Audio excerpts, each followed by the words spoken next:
Desde el Centro de Noticias de Caracol Televisión en Bogotá, esto es Noticias Caracol, edición del mediodía.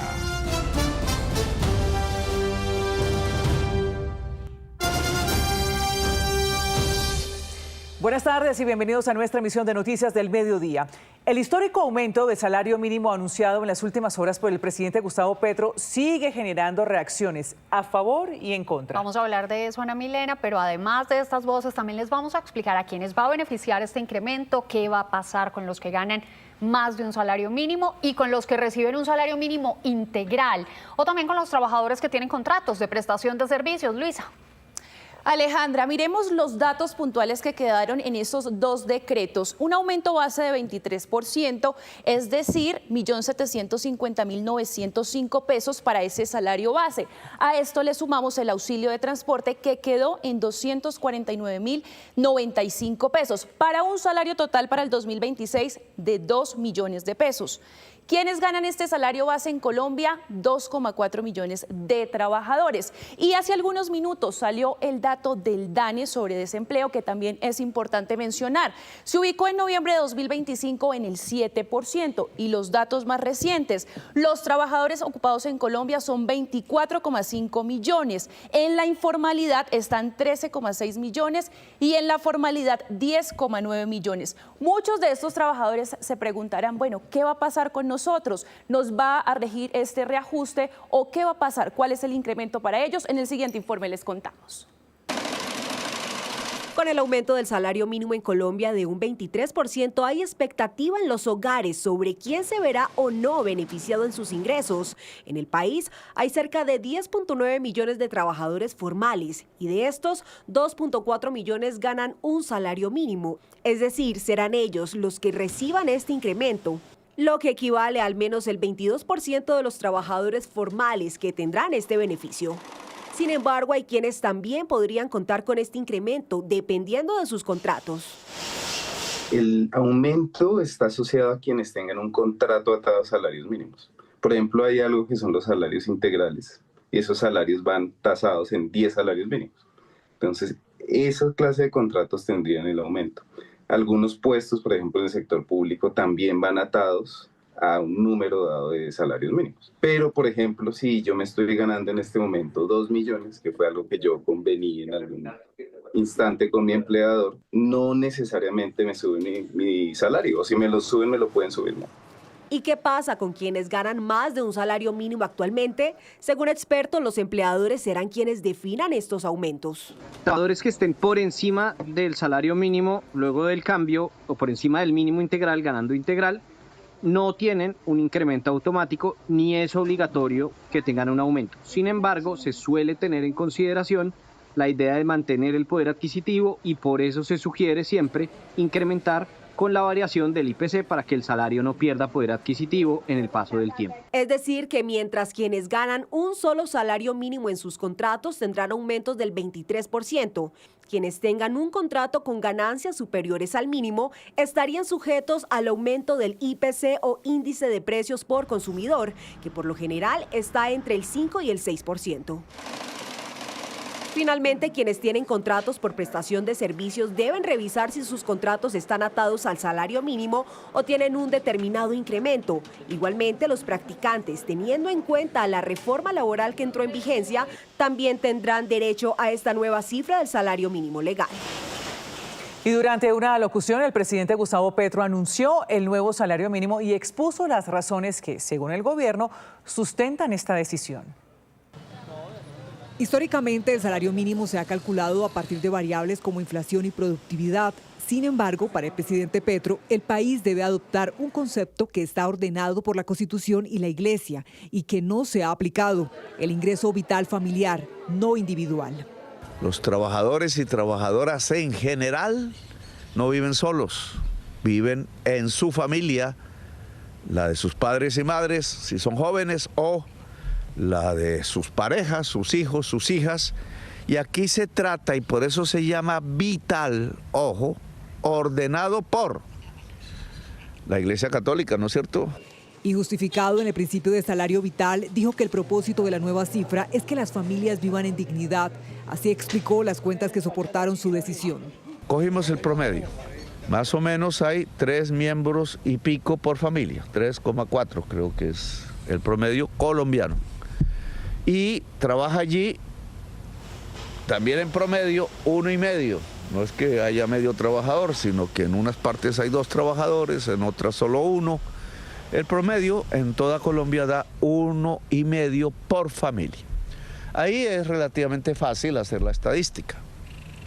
Cogimos la del salario mínimo, que es inflación, más productividad del trabajador, más lo que aporta a la sociedad, y cogimos también el vital. ¿Cuánto es la canasta de la familia? A eso fuimos.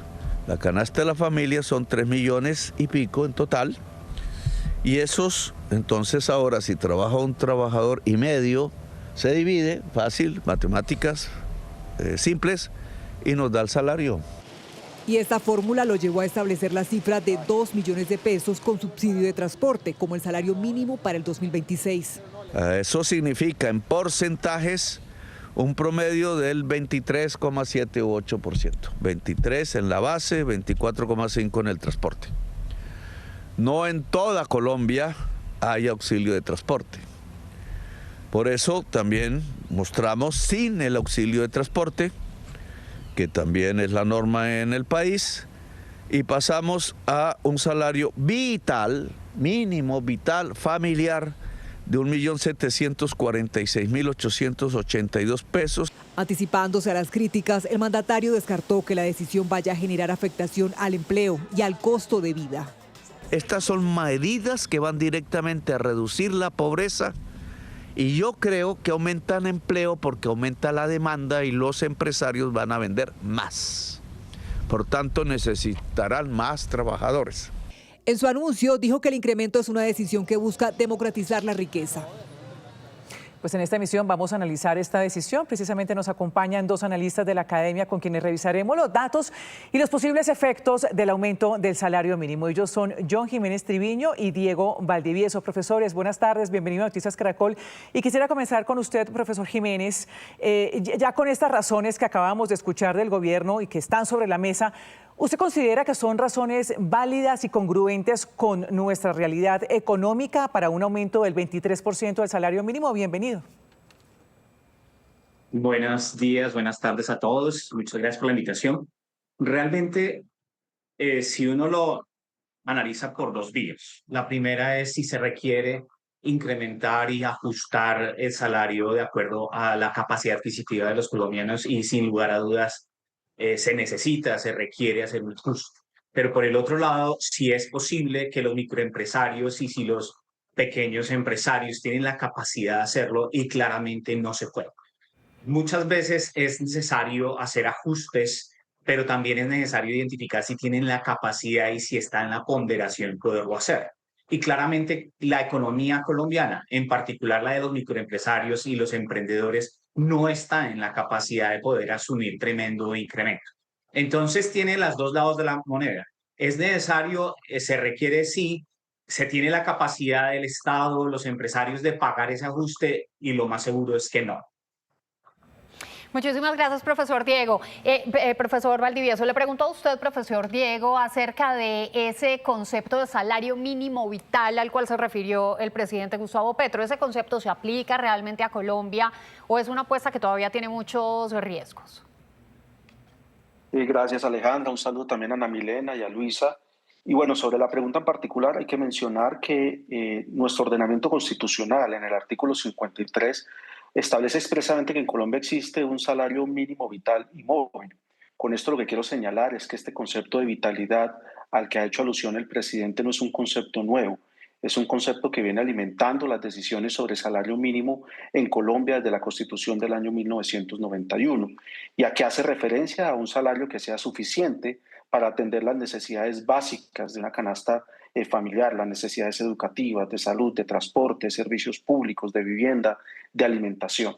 En realidad, y creo que es importante que seamos objetivos en el análisis, más que un nuevo concepto, lo que está existiendo es una variación en la metodología bajo la cual el gobierno nacional está determinando el ajuste del salario. De alguna manera, Creo que la metodología se está alejando un poco de lo que ha sido la definición histórica sobre el ajuste de salario, que básicamente permite el juego de dos componentes, que es el componente inflacionario y el componente de productividad país. Y aquí se incorporaron otra serie de análisis y otra serie de elementos que llevaron a justificar aparentemente el incremento significativamente elevado que está haciendo alusión al gobierno nacional. Entonces no es un concepto nuevo, es un concepto que en nuestro ordenamiento jurídico existe. Creo que en realidad es una variación metodológica y ahí tal vez el cuestionamiento es que esa variación metodológica debió haber pasado por una profunda disertación y discusión en la Comisión de Concertación de Políticas Laborales y Salariales, donde participan sindicatos y empresarios. Un comentario final. De hecho, las propuestas de estas dos partes de la comisión terminaron siendo ampliamente superadas por lo que define el gobierno nacional, lo que pone en evidencia que en realidad estamos en medio de un cambio metodológico.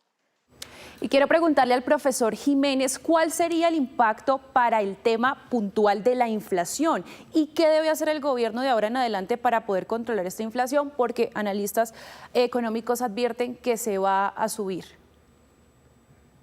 Sí, de acuerdo a análisis del Banco de la República y diferentes centros de investigación, un incremento por cada 1% que se obtiene de incremento en la inflación sube entre 0.14 y 0.26% la inflación. Es decir, que con este incremento se espera un incremento de aproximadamente 3.5 o 4% de la inflación. Es decir, casi que se va a duplicar la inflación. Claramente, manejar esto va a ser muy difícil porque no solamente tenemos que tener en consideración que es el salario mínimo el que aumenta, sino que hay muchos factores y muchos precios que están indexados al índice del precio, al precio mínimo del salario, lo que significan multas, lo que significan cuotas de administración de los apartamentos. Hay una serie de cosas que van atrás del incremento del salario mínimo que va a ser muy difícil de disminuir y seguramente el Banco de la República va a tener que administrar esto mediante una elevación de las tasas de interés. Precisamente miremos ahora lo que nos ha dicho ACOPI, el gremio de las pequeñas y medianas empresas, sobre el costo mensual por trabajador. El trabajador va a recibir este salario de 2 millones de pesos, pero al empleador le cuesta más. ¿Por qué? Porque asume seguridad social, salud, pensión, ARL, caja de compensación, SENA y CBF, un monto de 525.657 pesos, más prestaciones sociales, cesantías, intereses de cesantías, prima, vacaciones, por 426.213 pesos, para un total de ese costo de 2.951.869 pesos, datos que nos entrega ACOPI de lo que le cuesta al empleador con este nuevo salario pagarle a la gente. Alejandra. Bien, Luisa, muchísimas gracias. Precisamente ese anuncio del incremento del salario mínimo para el próximo año pues ha generado un amplísimo debate. Le preguntamos a trabajadores y empresarios de pequeñas y medianas empresas cómo reciben esa noticia que marca la economía del próximo año. El anuncio del aumento del salario mínimo fue recibido con expectativa y preocupación por los ciudadanos. En los hogares colombianos, muchos ven este incremento como un respiro frente a gastos como el arriendo, la alimentación y el transporte. ¿Cómo recibe el anuncio del incremento del salario mínimo para el 2026? Muy bien, me gustó esa noticia por la mejor calidad de vida para nosotros los colombianos, por la canasta familiar, el arriendo, los servicios. ¿O sea que lo recibe de manera positiva? Muy positiva. Sin embargo, también hay quienes temen que el alza se traduzca en mayores precios de productos y servicios. La recibí muy mal, porque sinceramente pues le suben a uno el salario mínimo, pero le suben todos los artículos, le suben a uno toda la canasta familiar, sube el arriendo, sube todo, entonces lo mismo da, porque no está haciendo uno nada. Por otro lado están los microempresarios y pequeños comerciantes, quienes reconocen la importancia de mejorar los ingresos de sus empleados, pero advierten que el incremento implica mayores costos operativos que en algunos casos podrían afectar la estabilidad de sus negocios o la generación de empleo. No, inclusive ya estamos cerrando aquí este negocio, por toda la situación que se maneja, los incrementos en comida, en todo es muy difícil de manejar. Es un poco preocupante, estamos ahí con calculadora en mano, la verdad que muy preocupados, pero pues sí se le debe subir obviamente a los trabajadores, pero pues de una manera responsable y pues que vaya equitativa con los empresarios, porque pues esto sí es un golpe muy mortal para los empresarios, porque pues es una medida que nos puede estar asfixiando en poco tiempo. Si no despertamos, nos asfixia. El debate sigue en las calles y las reacciones de gremios, trabajadores y empresarios reflejan un país dividido entre la urgencia social y la necesidad de cuidar la estabilidad económica. 12:47, volvemos con nuestros analistas. Profesor Valdivieso, este salario beneficia a 2,4 millones de trabajadores que reciben el salario mínimo. Pero ¿qué pasa con los trabajadores que reciben un poco más o un poco menos de 2 millones? Bien, ese es un muy buen punto, porque la regla del salario mínimo supone que es la remuneración mínima que tiene que devengar un trabajador. Lo que quiere decir es que el incremento recientemente ordenado no solo impacta a las personas que ganan el salario mínimo legal, sino también a aquellos que pueden estar ligeramente superior al mismo. Pues si el nuevo salario mínimo legal en su ajuste supera este monto, estos salarios que eran ligeramente superiores deberán igualmente ajustarse para que queden nivelados en el componente del salario mínimo legal. Profesor Jiménez, esto también tiene un impacto en las pensiones, quienes reciben como pensión ese salario mínimo. ¿Cuál va a ser el impacto general para el sistema pensional? ¿Esto también genera preocupación? Sí, por supuesto. El tema es que definitivamente hay dos complicaciones que tenemos adelante, es precisamente el pasivo pensional y el otro es el déficit fiscal del Estado. Estos dos elementos nos están generando las dificultades que tenemos en este instante y este incremento del salario mínimo lo único que hace es aumentar la presión en estas grandes dificultades que tenemos. De hecho, cuando vemos las calificaciones de Colombia, las calificaciones de riesgo de Colombia, uno de los grandes motivos por los cuales las han venido disminuyendo es precisamente por la inestabilidad fiscal que tenemos y si a esto le abonamos un incremento del salario mínimo como el que estamos teniendo, pues van a generarse aún mucho más críticas en este sentido. Diego Valdivieso, ahora, ¿este aumento sí puede reducir la pobreza en el país? Alejandra, es una pregunta, digamos, con un nivel de complejidad importante, pero tal vez quisiera señalar estos elementos que van a llevar a la respuesta. Lo primero que quiero indicar es que cerca del 46% de la población ocupada devenga menos del salario mínimo legal mensual vigente. Lo que quiere decir ello es que la mayoría de esta población, que es un dato que termina coincidiendo en parte con el dato de la informalidad, que es un poco superior al 50%, ve en el salario mínimo legal un referente lejano a su realidad práctica. El 14% de la población ocupada devenga el salario mínimo legal, el 26% entre un 1 y 2 salarios mínimos legales y un 13% más de 2 salarios mínimos legales mensuales. Esto lo que quiere decir es que si hablamos de cuál es la población que está directamente impactada con el beneficio en cuanto al aumento de los ingresos, pues es una población en relación con la población ocupada relativamente baja. Estamos hablando del 14% de la población. Es decir, que la inmensa mayoría de personas ocupadas en este país no necesariamente van a ver reflejado el impacto de los ingresos, pero sí el impacto en la estructura de costos es significativo, lo que va a terminar arrojando un dato que es importante y es una preocupación relevante que tiene que ver con el aumento en los temas de la informalidad.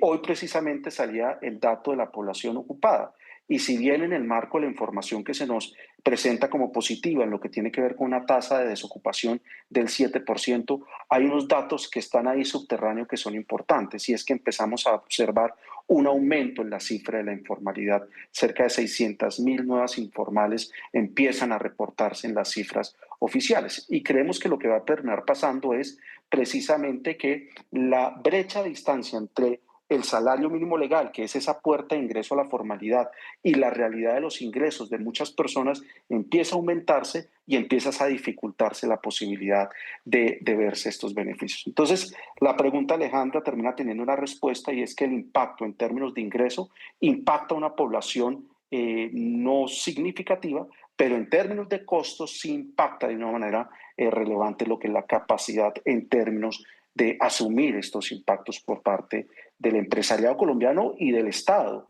que también es importante tener en cuenta, que es otro elemento relevante. Claro, interesante. Profesor, ya regresamos con ustedes porque los gremios económicos del país expresaron su preocupación, calificaron este aumento del salario como desmesurado que pone, según ellos, en aprietos la producción de las empresas, la generación de empleos y es un incentivo para la informalidad.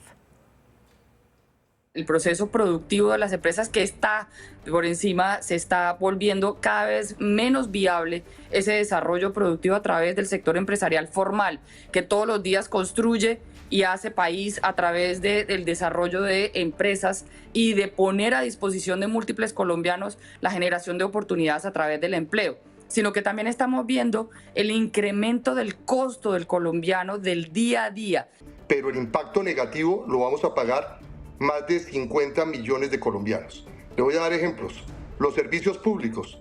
Está indexado el tema del salario mínimo a los servicios públicos. Va a haber incremento de los servicios públicos en todo el país y en todos los estratos por cuenta de esta decisión. El gobierno con esta decisión se está olvidando de más de 13 millones de colombianos que están en la informalidad laboral.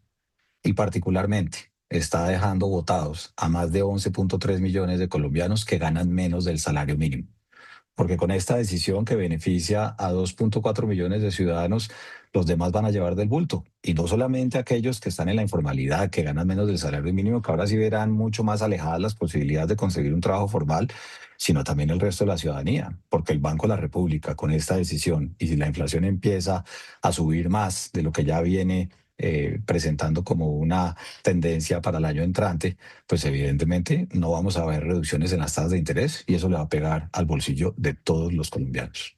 Para el sector de la seguridad privada es muy preocupante el proyecto del Gobierno Nacional en el incremento del salario mínimo, toda vez que se sale de las proporciones normales del crecimiento económico del país. La seguridad privada genera más de 450.000 empleos directos, los que podrían estar en riesgo, una parte muy importante de esta participación, toda vez que se va a afectar directamente en las cuotas de administración de las copropiedades y conjuntos residenciales, donde más tenemos el tipo de contratación, donde posiblemente nos pidan que disminuyamos servicios a cambio de reemplazo de tecnología, quedando en riesgo empleos que pertenecen a una población vulnerable, una población que de una u otra manera tiene una estabilidad laboral, madres cabeza de familia y padres cabeza de hogar, donde pueden afectar necesariamente sus empleos y van a tener que recurrir al mercado informal. 12:54. Bueno, profesor John Jiménez, ya escuchaba usted la preocupación de los gremios. ¿Cómo analiza usted ese riesgo sobre la empleabilidad? ¿Está o no sobredimensionado? No, yo creo que el gran problema de todas estas mesas de concertación es que no hay un representante por parte de los desempleados. Y el gran problema es que, como bien lo decía la nota, y Diego lo afirmaba, la puerta al sector formal es el salario mínimo. En la medida en que se vaya subiendo el salario mínimo, pues se va restringiendo el acceso a un empleo formal en un país en donde la informalidad pues es la reina y adicionalmente en donde quedamos absolutamente fuera de competencia respecto a nuestros países pues de la región. Entonces un inversionista extranjero va a tener más dificultad para que un negocio a nivel local genere equilibrio financiero y va a preferir otros países. Es decir, no solamente se desalienta al empresario colombiano, tanto pequeño, mediano como grande, como también extranjero, internacional. Sí, gracias, profesor. Profesor Valdivieso, ¿está usted de acuerdo? ¿Coincide o cuál es su análisis a propósito de lo que dicen los empresarios? ¿Se podría pasar más trabajadores a la informalidad? Ana Milena, creo que los datos respaldan esa conclusión y hago referencia a dos momentos. Si nosotros miramos hacia el año 2012, cuando Colombia inició una línea de disminución de la informalidad, encontramos una serie de medidas que de alguna manera estaban aliviando cierto impacto en las cargas que le corresponde al empleador para efectos de la formalización.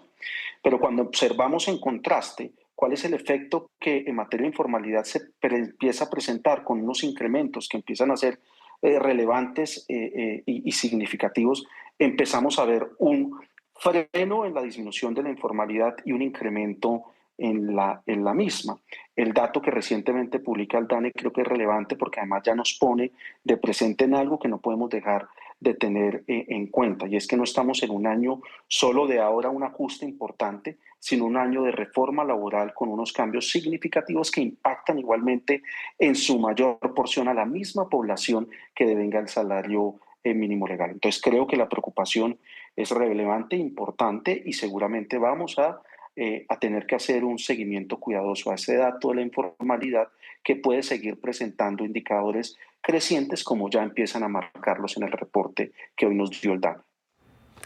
12:57 minutos, los que sí están de fiesta son los sindicatos, esto por cuenta del aumento del salario mínimo que decretó el gobierno. Recordemos que los trabajadores habían propuesto en la mesa de concertación un incremento del 16% y dicen que esta cifra que anunció el gobierno nacional del 23% los tomó por sorpresa. Bueno, nosotros gratamente sorprendidos por la decisión del presidente Gustavo Petro, que superó obviamente la expectativa que nosotros habíamos puesto en la comisión de concertación de un incremento del 16%, y al final pues el gobierno, tomando el estudio de la OIT, consideró que esa brecha tan grande que se ha acumulado entre el salario mínimo y el salario mínimo vital que estableció el estudio de la OIT, que era de un 50%, tomó la decisión del 23%. Para nosotros es una medida muy, pero muy positiva. Es un acto de justicia social con los trabajadores que históricamente esos gobiernos neoliberales y proempresariales que siempre respaldó el doctor Sánchez, pues siempre hicieron incrementos muy exiguos que no permitieron que la gente tuviera un mejor vivir, y que la codicia de ellos durante todo este tiempo terminaron exactamente calificando a Colombia como el tercer país del mundo en el ranking de la desigualdad. En la medida en que tengan los trabajadores o un sector de la población mejores recursos, con absoluta seguridad va a haber una dinámica adicional de la economía, y especialmente en el consumo de bienes y servicios. Digamos simple y llanamente es que este gobierno ha hecho justicia social, le ha quitado unos pequeños recursos que siempre acumulaban los empresarios, y por lo cual, repito, nos llevó a los niveles de desigualdad que hoy tenemos, y se los ha trasladado a los trabajadores. Es decir, en la disputa por quién se queda con las ganancias producto del trabajo, este gobierno ha considerado que los trabajadores deben de tener una mayor participación, y por eso ha hecho el incremento salarial. Y lo que están hoy llorando los empresarios es que se les ha reducido esa inmensos privilegios que siempre han acumulado.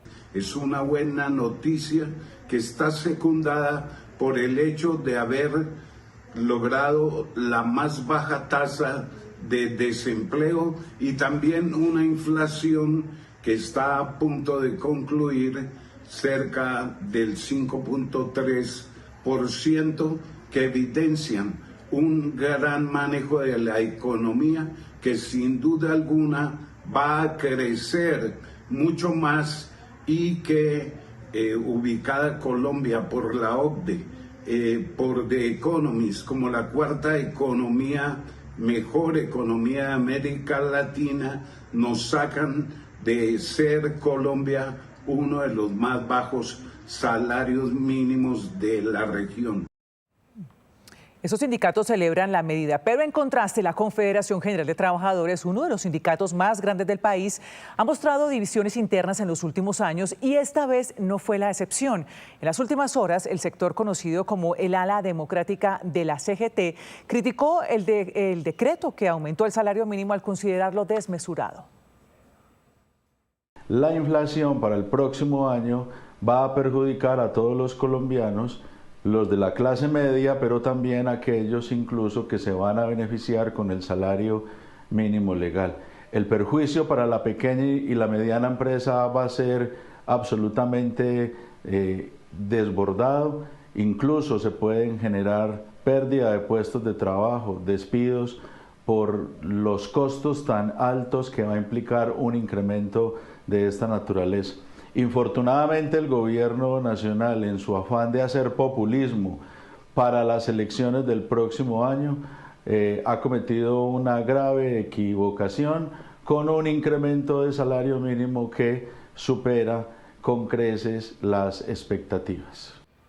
Vamos a continuar entonces, profesores, con nuestro análisis. Remontémonos a lo que escuchábamos por parte del señor Fabio Arias y Percio Yola. Parecieran tener un argumento irrefutable y es que a mayor flujo de caja que tengan las personas, pues más bienes van a comprar o más servicios van a adquirir. Eso pareciera no tener discusión. ¿O cómo lo analiza usted, profesor Diego? Mira, dos comentarios sobre el particular. Lo primero es que nosotros tenemos un antecedente reciente, que fue el ajuste que en materia de salario mínimo se dio en el gobierno del presidente Duque, que estuvo por el orden del 10% y que fue una distancia significativa con la inflación.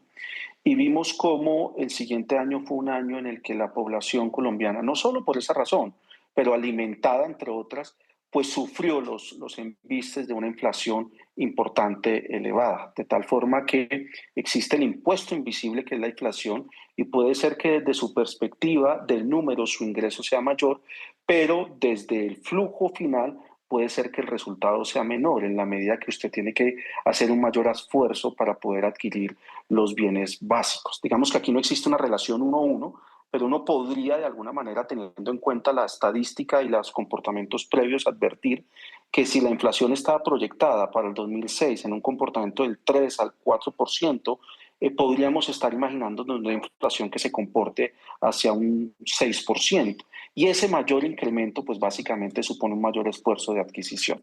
Y otro argumento que creo que es importante cuestionar, y es que miremos el comportamiento del ajuste del salario mínimo del gobierno nacional el año pasado. Con una inflación del 5.2%, se hizo un ajuste del 9.54%, que fue un incremento significativo, un 83% más respecto de la inflación, pero fue un ajuste que lo acompañaron las cifras en el resultado de este año. Ahora el dato es que con una inflación del 5.3%, casi la misma del año pasado, el ajuste es del 24%, es decir, 360% más. La pregunta será, ¿ese valor nos va a llevar a que se comporte la inflación y se comporte el costo de vida como se comportó en el año 2025? Y ese es tal vez el dato para cuestionar.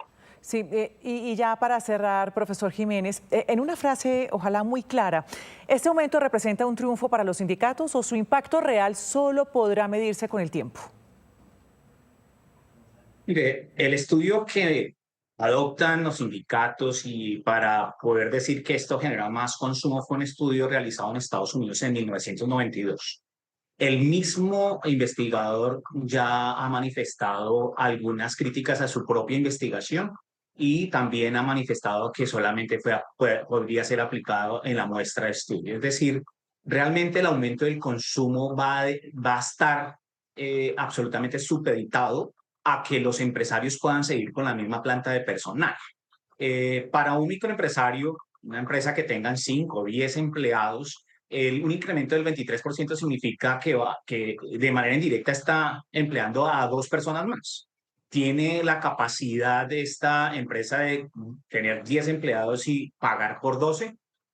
Ahí está la pregunta. Y la respuesta, pues lo vamos a ver, pero seguramente el efecto del consumo no va a ser tal porque claramente va a haber 2 ajustes, uno por inflación y otra por reducción de plantas de personal, y los 2 yo creo que van a mitigar un poco el concepto del consumo. Sí, aquí el tiempo va a ser muy importante. Es el profesor John Jiménez Triviño. Muchísimas gracias por este análisis aquí en Noticias Caracol. A usted, Ana Miguel. Lo mismo para usted, profesor Diego Valdivieso. Gracias. Gracias a todos y nos vemos en una próxima. Sí, señor.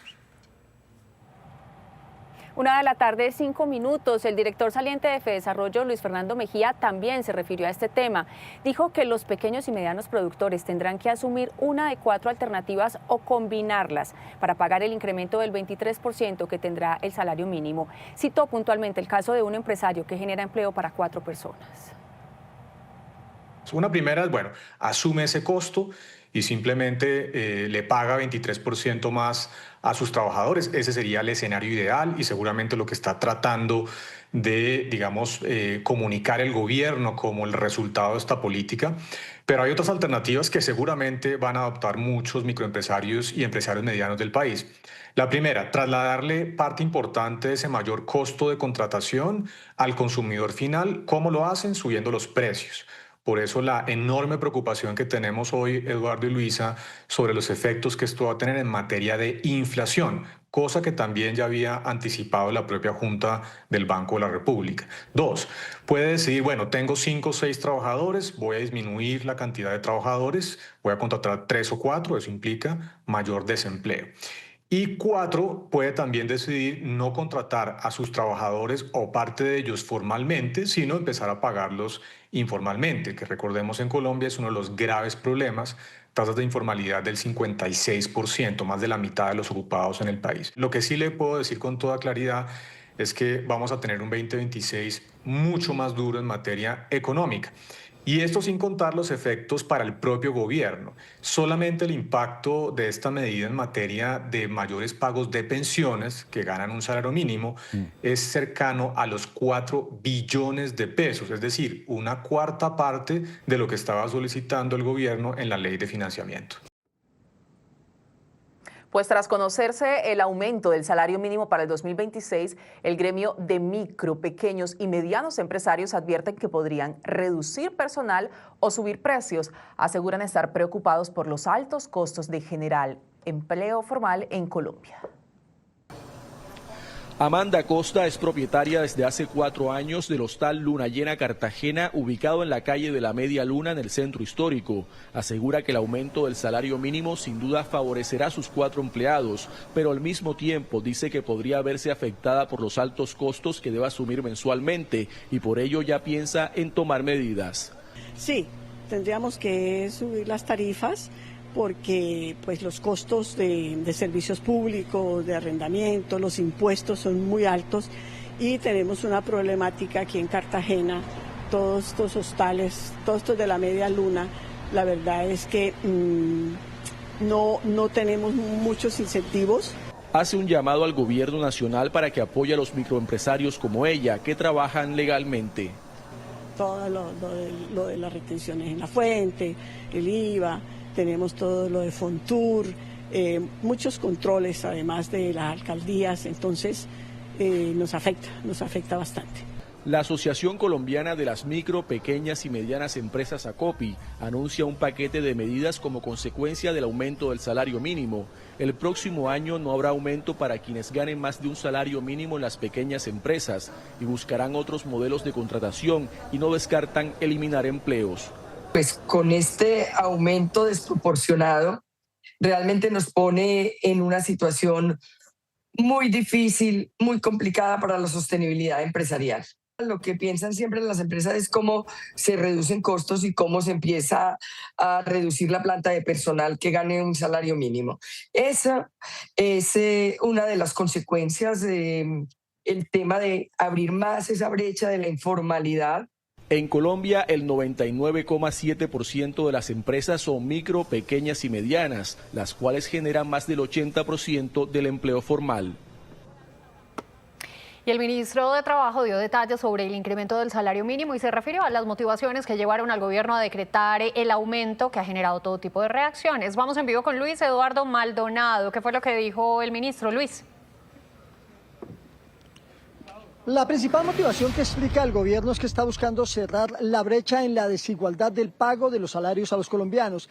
Dice que si bien el incremento es del 23%, la brecha aún persiste porque la Organización Internacional de Trabajo hablaba de un incremento salarial del 28%, tesis que no acogió el gobierno y se inclinó por el 23%. El ministro de Hacienda y el ministro de Trabajo le responden a los empresarios, quienes han dicho que esto va a afectar la generación de empleo, va a afectar incluso el desarrollo de las mismas empresas y que podría provocar despidos. Dice el gobierno que esto no puede ser porque a más salario, tesis del gobierno, más consumo y más producción. Esto es lo que dice el ministro de Trabajo, Antonio Sanguino. Estamos decretando un incremento del salario mínimo que afecta de manera directa a más o menos 2.400 trabajadores que 2.400.000 trabajadores que devengan un salario mínimo.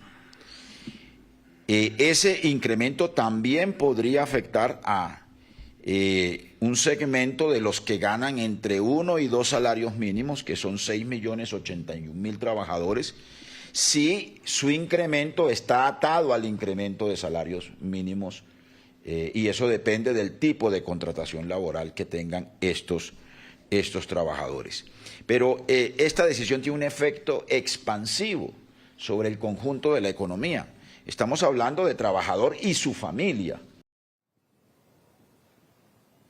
El ministro también le ha respondido la preocupación de los pequeños empresarios, los microempresarios del país. Dice que para ellos habrá alivios en las microempresas, exenciones, incentivos por vincular a jóvenes y también por vincular a personas con discapacidades.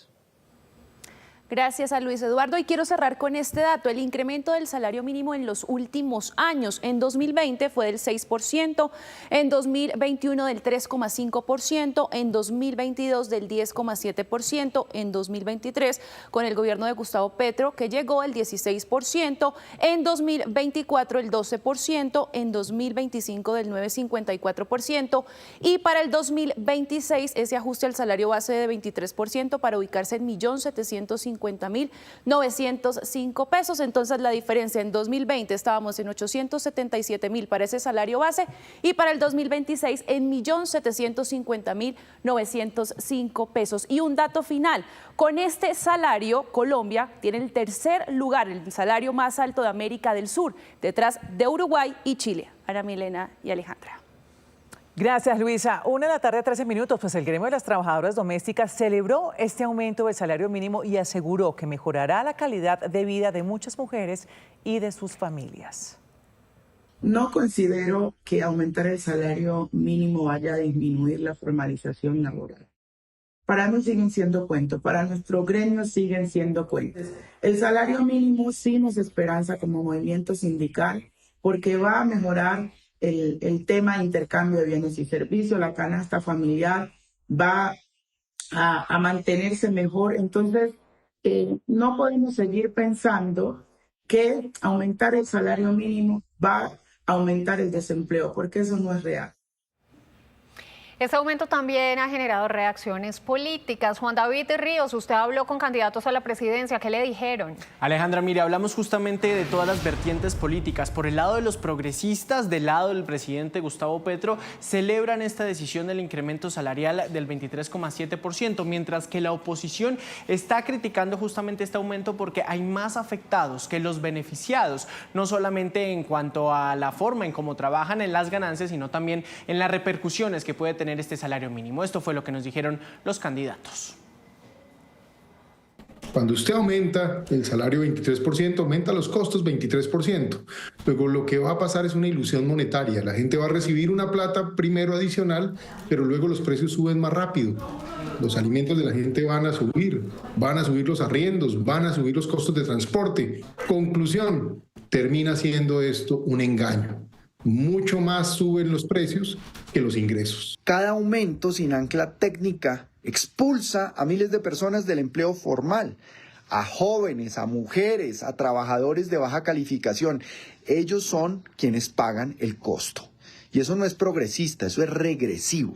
La discusión no puede limitarse a cuánto sube el salario mínimo, sino a cómo logramos que más personas puedan ganarlo en la formalidad. No solamente es benéfico desde el punto de vista de la justicia social y voluntad de cumplir la Constitución del 91, es muy benéfico para el crecimiento económico del país.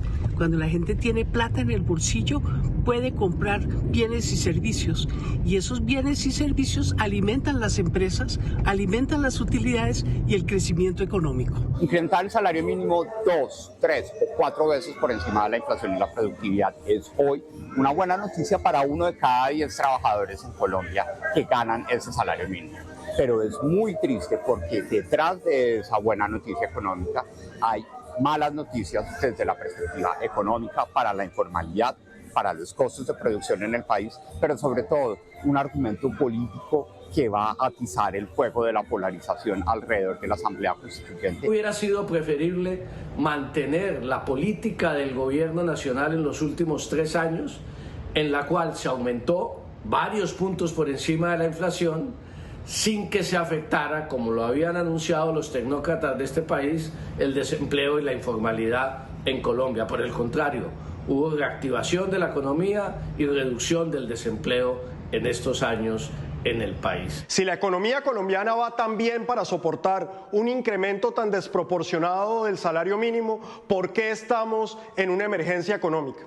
Esto no solamente va a afectar la nómina del sector privado y a los empresarios de Colombia, sino que también hará impagable la ya exorbitante nómina del sector público. Detrás viene el aumento de precios, la inflación, el aumento de tasas de interés.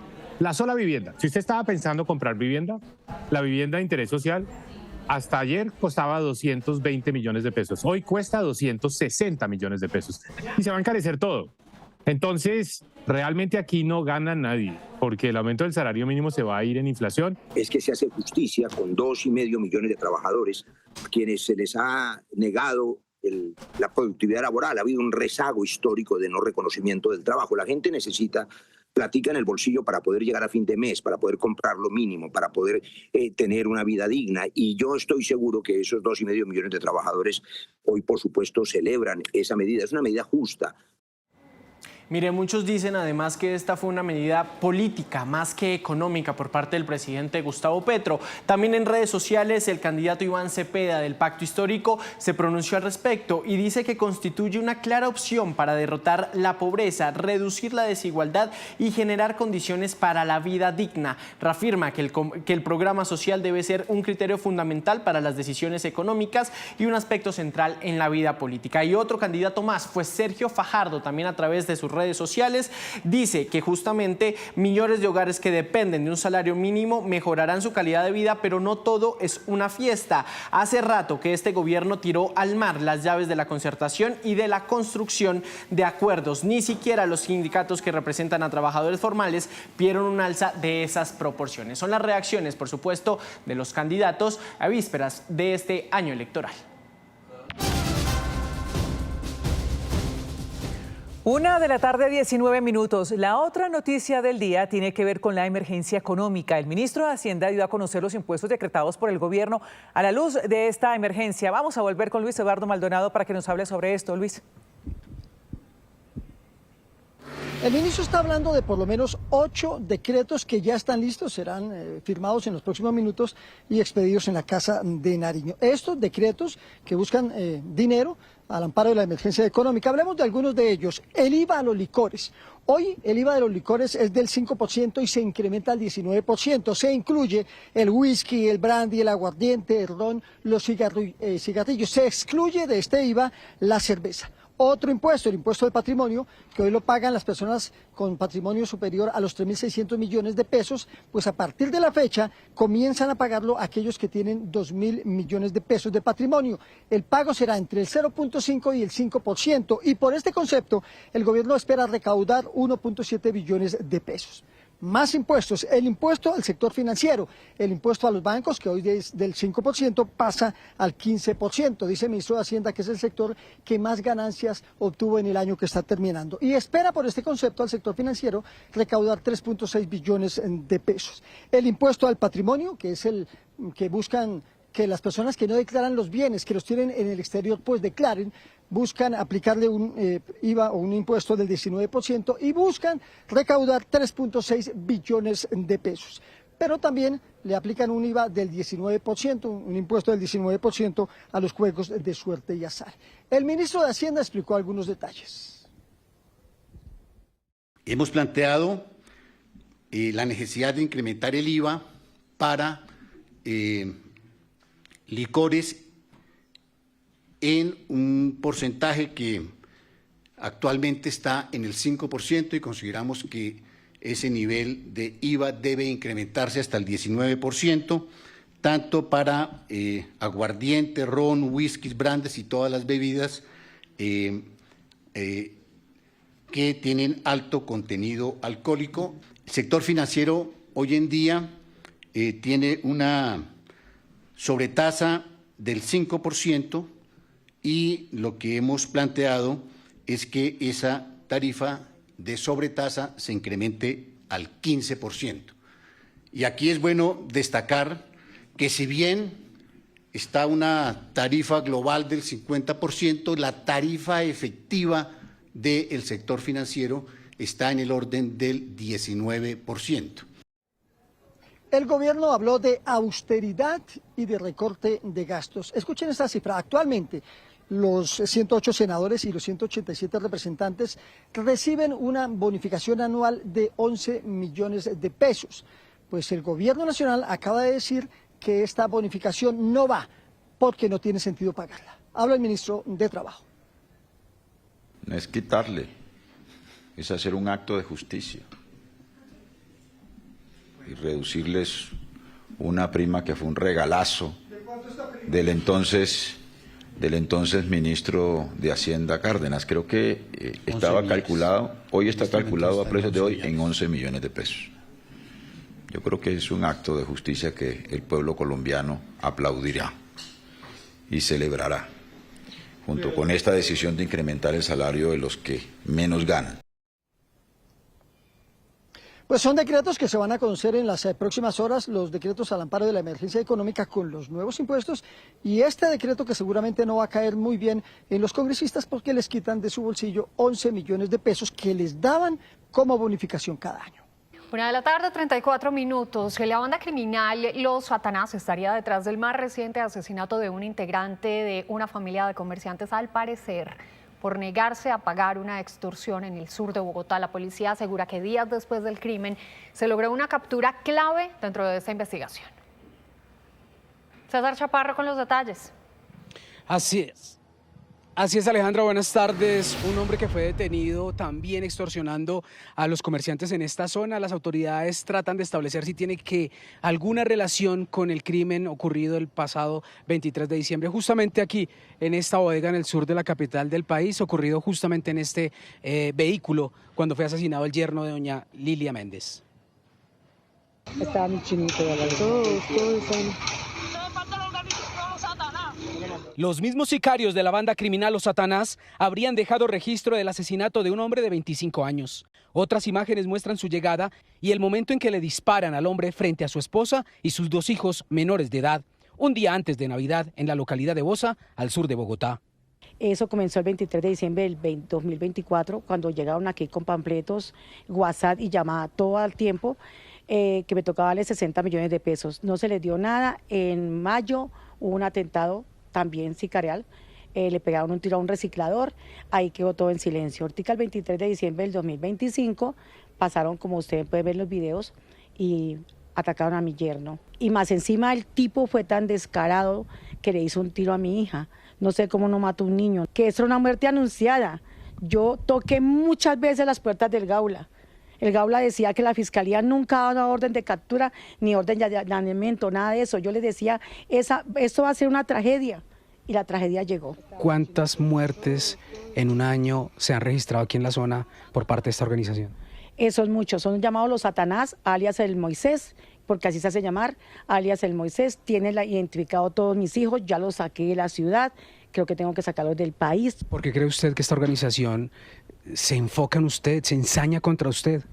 Porque tuve recicladores acá, tuve trabajadores venezolanos, porque esta organización es venezolana y la forma como se dirigen hacia mis hijos es porque son gente que nos conocen. Durante una entrevista con nuestro ojo de la noche, Eduardo Porras, doña Lilia recibió nuevas amenazas de los criminales a través de mensajes de texto. Si el dinero y lo material es más importante que tus seres queridos, entonces después que te joda tu hija, entonces te voy a quemar las bodegas. El Gaula de la policía explicó que desde el día del crimen del hombre están llevando a cabo intensos operativos en la zona para capturar a los asesinos. O el sicario que graba se hace llamar de Satanás. ¿Sigue la organización allí? Claro, es un tema de investigación, es un tema que ya se viene trabajando con la Fiscalía. Ella tenía unas denuncias de este año, en el mes de julio. Gracias a esa denuncia hay una redacción donde se logran 2 capturas de esta estructura. Debido a esto, la amenaza baja considerablemente. Ya las del mes de diciembre pues no teníamos conocimiento, pero apenas hubo el hecho, toda la capacidad institucional para poder abordar ese caso de la mejor manera. Ella tiene una seguridad privada, un vehículo blindado, pero también nosotros ayudamos en el sector para poder contrarrestar y que esto no vuelva a pasar. El oficial del Gaula asegura que las medidas de seguridad se reforzaron en la zona y añadió que 2 días después del crimen en el mismo sector, capturaron a 2 señalados integrantes de la banda Los Satanás que intimidaban y extorsionaban a los comerciantes. Y justamente integrantes del Gaula de la policía permanecen aquí en la zona haciendo todo lo que tiene que ver con la recolección de datos e información, de videos, para establecer y ubicar e identificar al asesino de este hombre que dejó 3 niños aquí en Bosa. Gracias, César. 1:39 p.m. El presidente Gustavo Petro presentó la nueva cúpula militar durante la ceremonia de ascensos. También se refirió a recientes atentados en ciudades como Aguachica, Cesar, así como a los desafíos que enfrenta la fuerza pública. Paula Belalcázar nos tiene más detalles. Tras un retraso de varias horas, el presidente Gustavo Petro presentó a la nueva cúpula militar en la Escuela Militar. Dio precisamente anuncios sobre los compromisos que tendrán estos altos mandos en el gobierno. Cayó la tarde en la capital del país y en medio de una ceremonia de ascenso de generales, el presidente de la República, Gustavo Petro, presentó a la nueva cúpula militar. A su lado derecho, las sillas puestas para los altos mandos entrantes y en la izquierda, los salientes. Por medio de varios decretos, nombró al comandante general de las fuerzas militares, el general Hugo López, quien también fue despedido por el saliente comandante, el almirante Francisco Cubides. También nombró al jefe de Estado Mayor Conjunto, el vicealmirante Harry Reina, al comandante del Ejército, el general Roger Gómez, y al comandante de la Fuerza Aeroespacial Colombiana, el general Carlos Fernando Silva. En un acto conmemorativo se llevó a cabo la imposición de insignias de los altos mandos y posteriormente, frente a frente, comandantes y presidente juraron proteger a la patria, trabajando por la seguridad de Colombia. Fue el mismo presidente, en medio de su discurso, quien contó que no es un buen momento para la seguridad del país. Según él, 300 heridos y 58 muertos ha dejado diferentes ataques con drones en toda Colombia.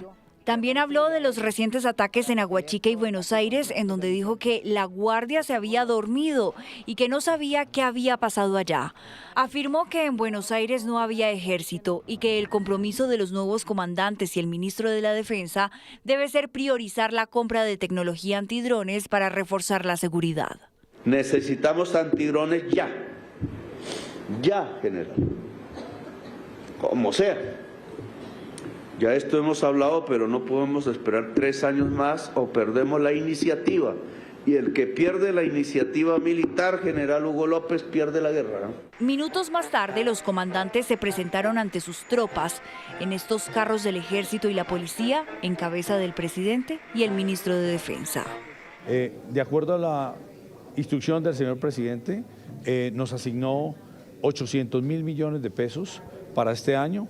Esa adquisición va dirigida exclusivamente para el Ejército Nacional, para fortalecer todo el tema antidrón, para, como él bien lo dijo, cada pelotón, cada unidad táctica que se mueva a una operación militar que esté desplegada en el territorio nacional va a tener la capacidad de protegerse y poder avanzar.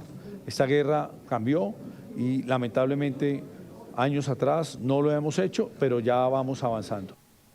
Los nuevos altos mandos de las fuerzas militares se comprometieron a velar por la seguridad del país y también le pidieron a los colombianos su voto de confianza para 2026.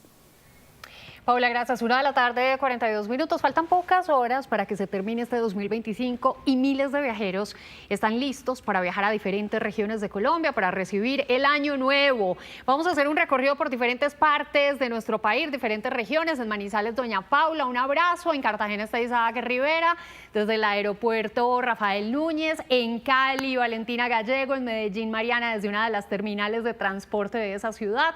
Y en el occidente de Bogotá, específicamente en la terminal del Salitre, mi querido Héctor Rojas, cuéntenos cómo está la movilidad ahí, cuántos viajeros y qué dicen, fácil, difícil, costosos o no los tiquetes. Alejandra, mire, pues Bastante movimiento a lo largo de este día, según lo que nos reportan las autoridades. Hasta este momento se han movilizado 37.480 pasajeros y quiero que vean precisamente el movimiento tan grande de pasajeros, de usuarios que están acá justamente en la terminal El Salitre, porque estas personas que ustedes ven en esta larga fila van especialmente hacia el departamento del Meta y vamos a hablar con ellos. Muy buenas tardes, ¿para dónde se dirige específicamente? Para Villao. ¿Y usted para dónde se dirige? San Martín Meta. ¿Cómo ha visto el movimiento hoy acá en el terminal? Bien, gracias a Dios. Bien. ¿Ya sabe cuánto le vale el tiquete? No, señor, todavía no sé. ¿Todavía no ha mirado hasta el momento? No, señor, hasta el momento no he mirado. Específicamente en este módulo azul, el módulo 2 donde nos encontramos, los destinos que los viajeros están buscando es hacia Medellín, Tolima, Caldas, Chocó, Costa Atlántica y Magdalena. Dicen las autoridades que se espera que hacia el final de la tarde sean más de 65.000 personas las que salgan desde el terminal El Salitre y desde el terminal del sur y terminal del norte. Durante este fin de semana se movilizaron 155.000 personas desde los 3 terminales de Bogotá. Y un dato importante para que lo tengan en cuenta, y es que de acuerdo con la Secretaría de Movilidad se registra bastante afluencia a las salidas, a las principales salidas de la ciudad, como lo son la calle 13, la autopista sur, la calle 80 y también la vía a Villavicencio. Específicamente en este corredor vial hay bastante tráfico afectando incluso la operación de Transmilenio. Pero lo dejamos con estas imágenes, lo que ocurre acá justamente en el terminal El Salitre, donde a esta hora gran cantidad de pasajeros se movilizan buscando un tiquete para pasar sus festividades de fin de año. Sí, señor, mucho movimiento en la capital del país, Héctor, gracias. Y en Medellín también comenzó el plan Éxodo para cientos de familias que se movilizan a diferentes destinos para disfrutar de este fin de año. Mariana Rodríguez, cuéntenos usted dónde se encuentra y cómo avanza esta jornada en Antioquia. Tatiana, televidentes, buenas tardes. Nos vinimos esta vez para la Terminal del Sur. Recordemos que de acá sale gran parte de los viajeros para el suroeste de este departamento, a municipios hermosos como Jardín, Jericó y Támesis, pero también a otros municipios del departamento de Caldas y también del Chocó. Pues vamos a ver a esta hora de la tarde que pues ya se ve bastante aglomeración de personas, cómo avanza también esa agenda de los viajeros. Buenas tardes, estamos en vivo. Cuénteme para dónde vas. Para Valparaíso. ¿Cómo le fue con la compra del tiquete? ¿Mucha gente? ¿Le tocó madrugar? No, hace ratico llegamos, no muy bien, está todo como muy organizado. Lo que pasa es que ya mucha gente ha salido desde ayer. ¿Cuántos días se va a quedar allá? Por ahí 3 días. Vamos para donde unos familiares. Que le vaya muy bien. ¿Y usted para dónde va? Yo vengo con ella también para Valparaíso. ¿Va juntica? Sí, señora. Bueno, que tengan un buen viaje. Así avanza entonces a esta hora de la tarde la movilidad y ese plan Éxodo desde la Terminal del Sur de Medellín. Importante reiterar que entre las terminales del norte y esta del sur esperan que se movilicen entre hoy y mañana cerca de 226.000 pasajeros. Para ello han dispuesto 16.000 buses para poderlos transitar por las diferentes vías del departamento de Antioquia. Mariana, gracias. Y vamos ahora a Cali, donde está terminando la feria y por eso comienzan a salir de la ciudad centenares de familias que van a pasar el fin de año en otras regiones. Valentina Gallego, ¿cuántas personas se movilizan desde Cali y cuáles son los principales destinos a los que van? Lucía, televidentes, buenas tardes. Se espera que entre hoy y mañana, desde aquí de la Terminal Transportes de Cali, se movilicen alrededor de 80.000 personas. Este es el panorama a esta hora. Son varias las familias que retornan a sus ciudades después de la fiesta, de la Feria de Cali en su versión número 68, pero también son alrededor de 6.000 vehículos los que se van a despachar entre estos 2 días. Algunas personas llegan, otras se van y vamos a tratar de hablar precisamente con las personas. Buenas tardes. Bienvenida. ¿De dónde va de dónde viene o para dónde va? Bueno, nosotros veníamos para la Feria de Cali, venimos desde Bogotá y hoy nos íbamos a devolver, pues estamos tan amañadas que nos devolvemos nuevamente a la Alameda a seguir rumbeando. ¿Y para dónde iban? ¿Es decir que van a pasar también Año Nuevo aquí en Cali? De pronto, pero si algo nos devolvemos ya para Armenia, Pereira, nos vamos acercando. ¿Cómo le fue en la Feria de Cali? Delicioso, tanto así que nos vamos a devolver. Pues Lucía, muchísimas gracias. Usted puede ver que las personas que han llegado están súper amañadas en la capital vallecaucana. Estas son las filas en este momento. Usted me preguntó los destinos más apetecidos por estos días. Son Popayán y Medellín. Sin embargo, el eje cafetero son otros de los más queridos por los turistas, como la señora que nos acabamos de encontrar, que sin duda quedó enamorada de la feria y de la capital vallecaucana.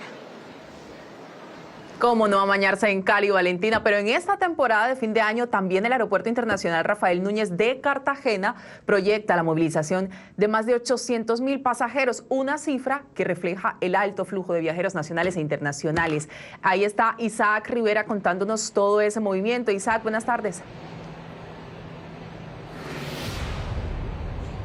Lucía, ¿qué tal? Buenas tardes. Desde el aeropuerto nos informan que los días con mayor movimiento son los viernes y los domingos, y a esta hora este es el panorama que se registra en el Aeropuerto Internacional Rafael Núñez de Cartagena. Un día como hoy, por ejemplo, nos dicen que se están movilizando entre 22.000 y 23.000 viajeros por esta terminal aérea. Recordemos que ya a la fecha de enero a diciembre se ha registrado un incremento del 3% en el número de turistas que se han movilizado por esta terminal aérea, una cifra pues que refleja un aumento del 3% con respecto al año anterior. Rápidamente vamos a conversar con algunos viajeros. ¿Su nombre, por favor? Buenas tardes, Simón, mucho gusto. Simón, ¿hacia dónde te diriges?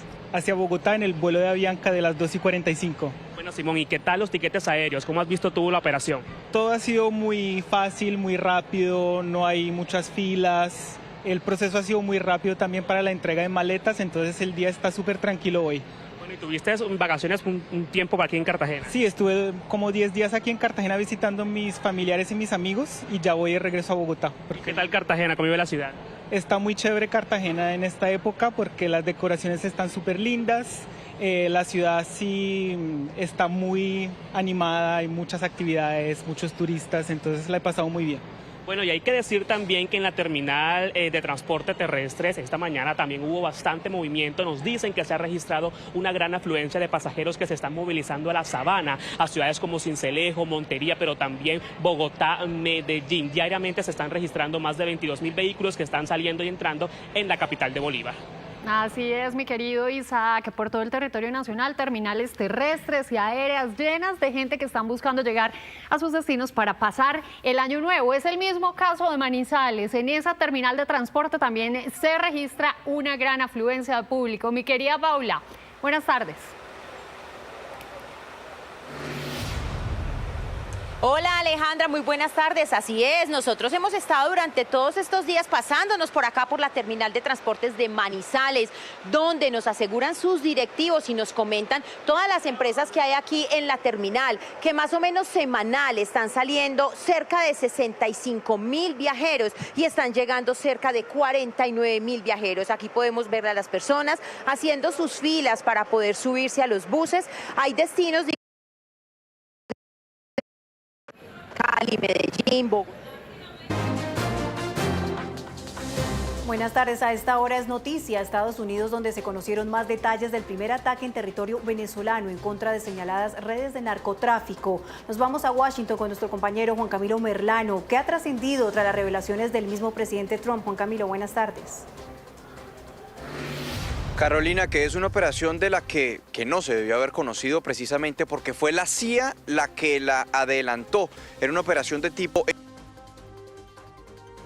de una instalación o de un puerto en una zona costera en territorio venezolano, de acuerdo a lo que han revelado medios como CNN y New York Times hace algunos días, a mediados del mes de diciembre. De hecho, el New York Times dice que fue alrededor del 24 de diciembre concretamente. No se debieron haber conocido detalles precisamente porque no fue una operación adelantada por parte de las fuerzas militares de los Estados Unidos, sino por parte de la CIA en el marco de esas operaciones encubiertas que el presidente Donald Trump autorizó alrededor del mes de octubre. No obstante, fue por la misma declaración del presidente de los Estados Unidos que se conocieron esos detalles. Fue ese ataque en contra de un puerto que, según la información que se tiene, funcionaría o habría funcionado como un punto en el cual el Tren de Aragua cargaba lanchas con drogas y de ahí las traficaba hacia otros distintos puntos. Ahora bien, A esto se suma, por ejemplo, todo en el marco de la Operación Lanza del Sur, que tiene que ver con los bombardeos también de embarcaciones en el Mar Caribe y en el Pacífico. Y sobre eso hay que destacar un artículo del New York Times que arroja que un equipo de investigativo del periódico viajó a Puerto López, en La Guajira, y encontraron restos de una embarcación, restos de cuerpos humanos, así como también restos de lo que parecía ser el cargamento que llevaba una de esas embarcaciones, que al parecer era marihuana.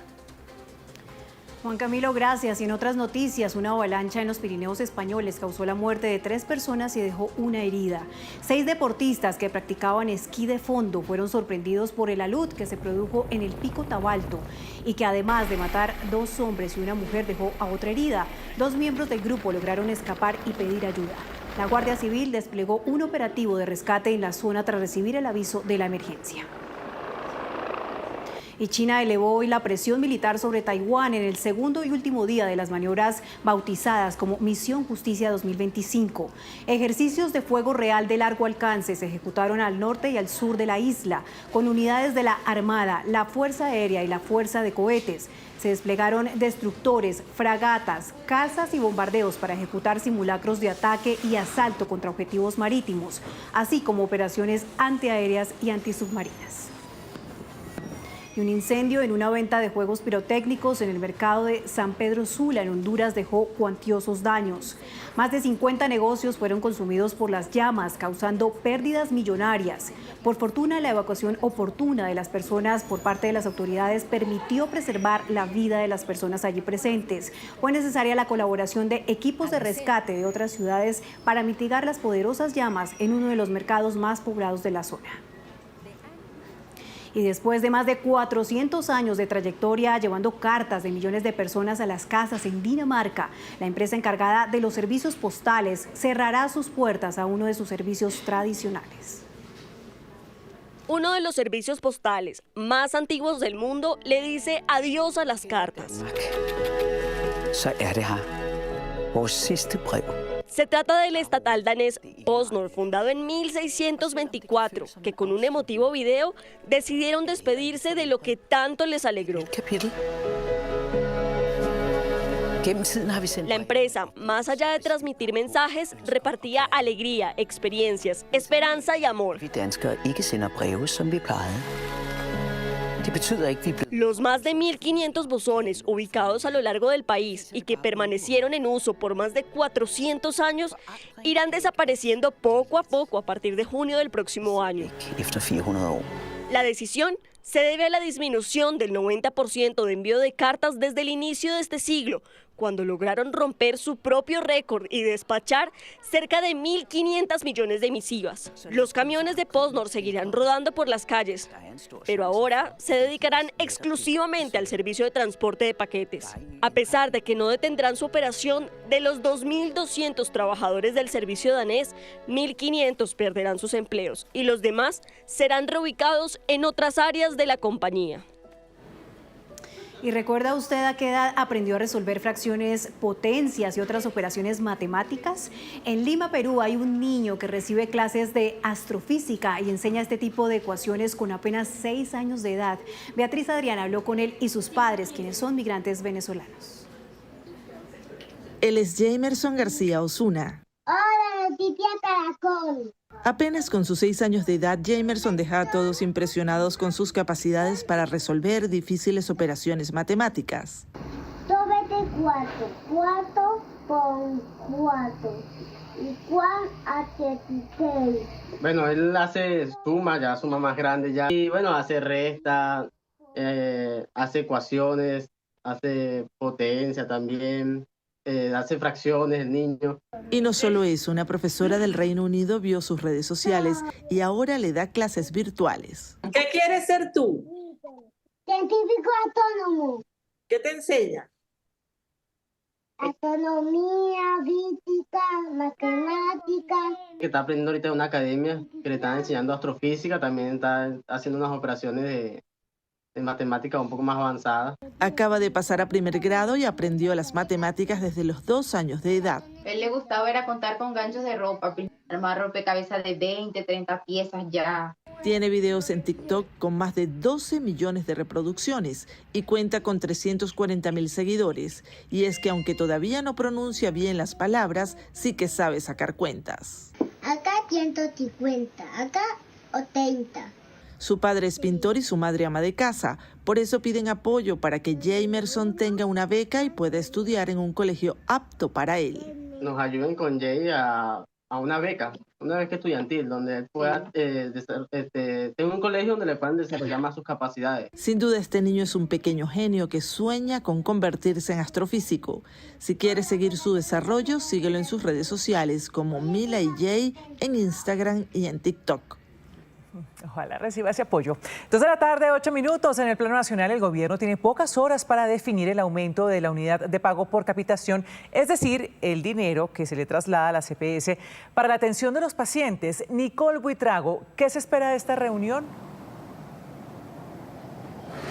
Ana Milena, muy buenas tardes. A esta hora precisamente se lleva a cabo esta reunión entre los delegados del Gobierno Nacional y varios gremios que han sido citados aquí al Ministerio de Salud. ¿Qué es lo que se espera? Pues el sector salud ha hecho durante el último año un llamado de SOS precisamente para que se incremente y se ajuste ese monto de la unidad de pago por capitación a diferentes aspectos que incluso ha reconocido la Corte Constitucional en las 2 órdenes que hoy debería cumplir el Ministerio de Salud, como por ejemplo el costo de los medicamentos, qué tanto le está costando atender a una EPS a un paciente, lo que se conoce como la siniestralidad, pero también la carga de enfermedad que hoy conllevan los colombianos. Lo que plantean los gremios es que este ajuste esté por encima por lo menos del 16% y que a diferencia del año pasado, pues se guíe precisamente por esos factores que les acabo de mencionar y no únicamente por el IPC. Escuchemos lo que han dicho hoy varios de estos representantes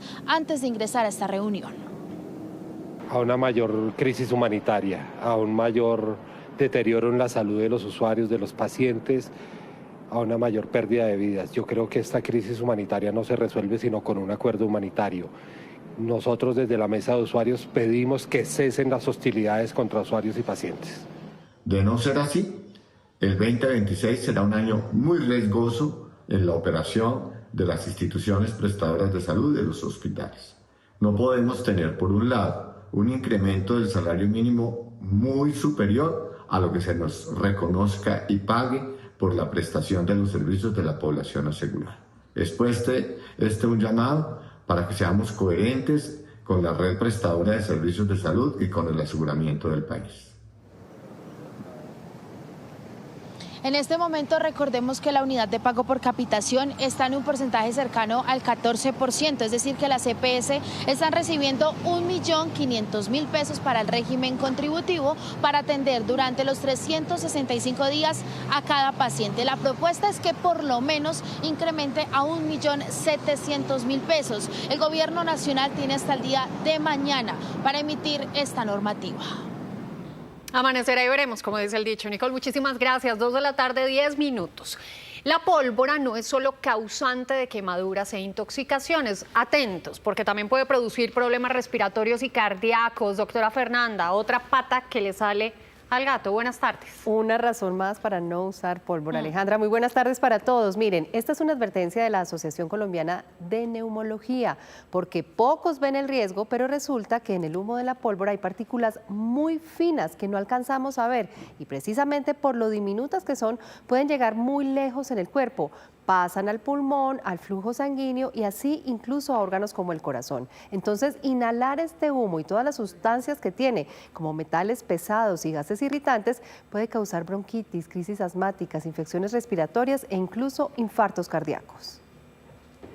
El humo de la pólvora es altamente tóxico, contiene material particulado y gases nocivos cuyo principal efecto es en el aparato respiratorio. Cuando hay esa combustión, cuando hay esos cambios químicos, normalmente aparecen sustancias no sensibles al ojo. Esas sustancias nosotros las denominamos micropartículas o material particulado. Ese material particulado, por su tamaño y por su nombre, pueden penetrar los tejidos pulmonares. Otra cuestión, pues, son la parte de los gases. Cuando esto explota o cambia de estado, pues aparece un cierto aerosol, cierto humo ese humo es un humo totalmente tóxico.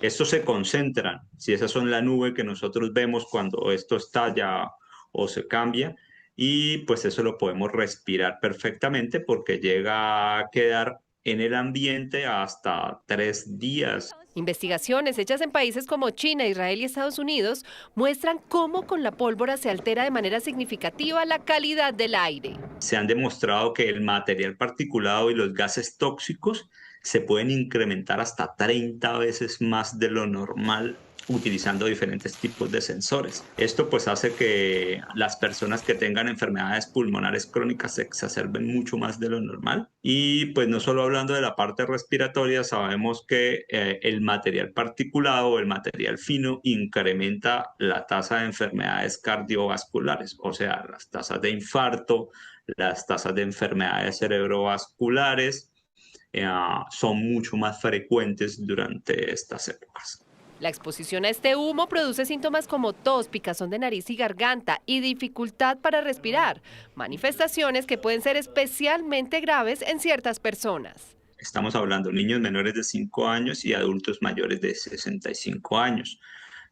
Las embarazadas definitivamente son mucho más susceptibles que cualquier otra persona, y las personas que tienen enfermedades pulmonares ya diagnosticadas, entre ellos los pacientes con asma, los pacientes con enfermedad pulmonar obstructiva crónica, pacientes que tengan rinitis o rinosinusitis de forma crónica. El doctor Germán Díaz, neumólogo y epidemiólogo, explica que, por ejemplo, 2 de cada 5 personas con asma presentan exacerbaciones de sus síntomas debido a la inhalación de este humo.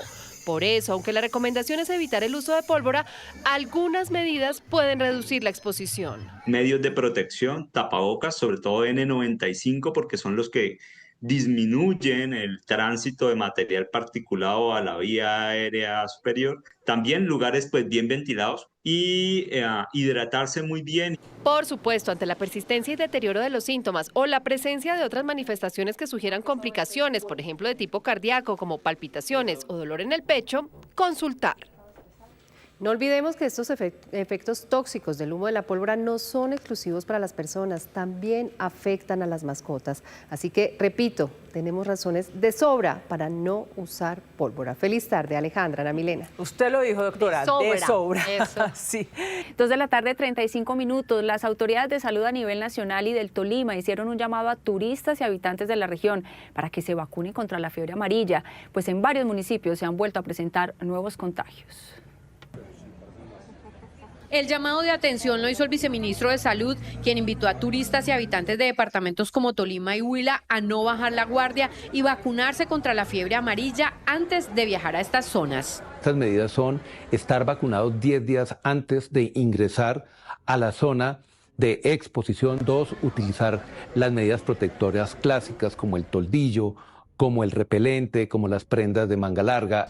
En Tolima continúa la vacunación en municipios como Melgar, Prado, Dolores y Purificación, por donde se mueven los vectores. Tenemos tres nuevos casos que tienen que ver en el municipio de Cunday, de Prado y de Chaparral, pero acá hay algo que también queremos dejar, y es que son pacientes que vienen de otros departamentos que no cuentan con la vacunación. Entonces seguirles diciendo pues que nuestro departamento es turístico, que los estamos esperando con los brazos abiertos, pero que necesitamos que vengan vacunados 10 días antes de ingresar al territorio.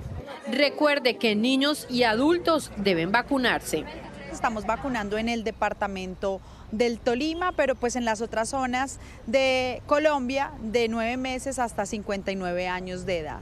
En Tolima, durante el 2024 y 2025, se presentaron 121 casos de contagio y 46 personas fallecieron.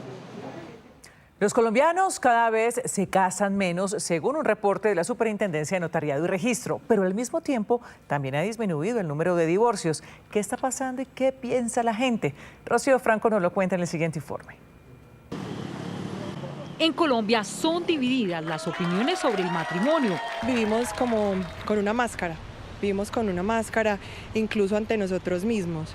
Y difícilmente si lo hacemos con nosotros lo vamos a hacer con una persona. Creo no actualmente en el matrimonio. ¿Por qué? Sí creo en el matrimonio, porque a raíz del matrimonio pude formar un hogar y de hecho ayer renové mis votos de matrimonio. Yo veo esas parejas que la mayoría son muy felices así en esa unión, me ha parecido súper interesante, súper chévere y es una experiencia que yo quisiera.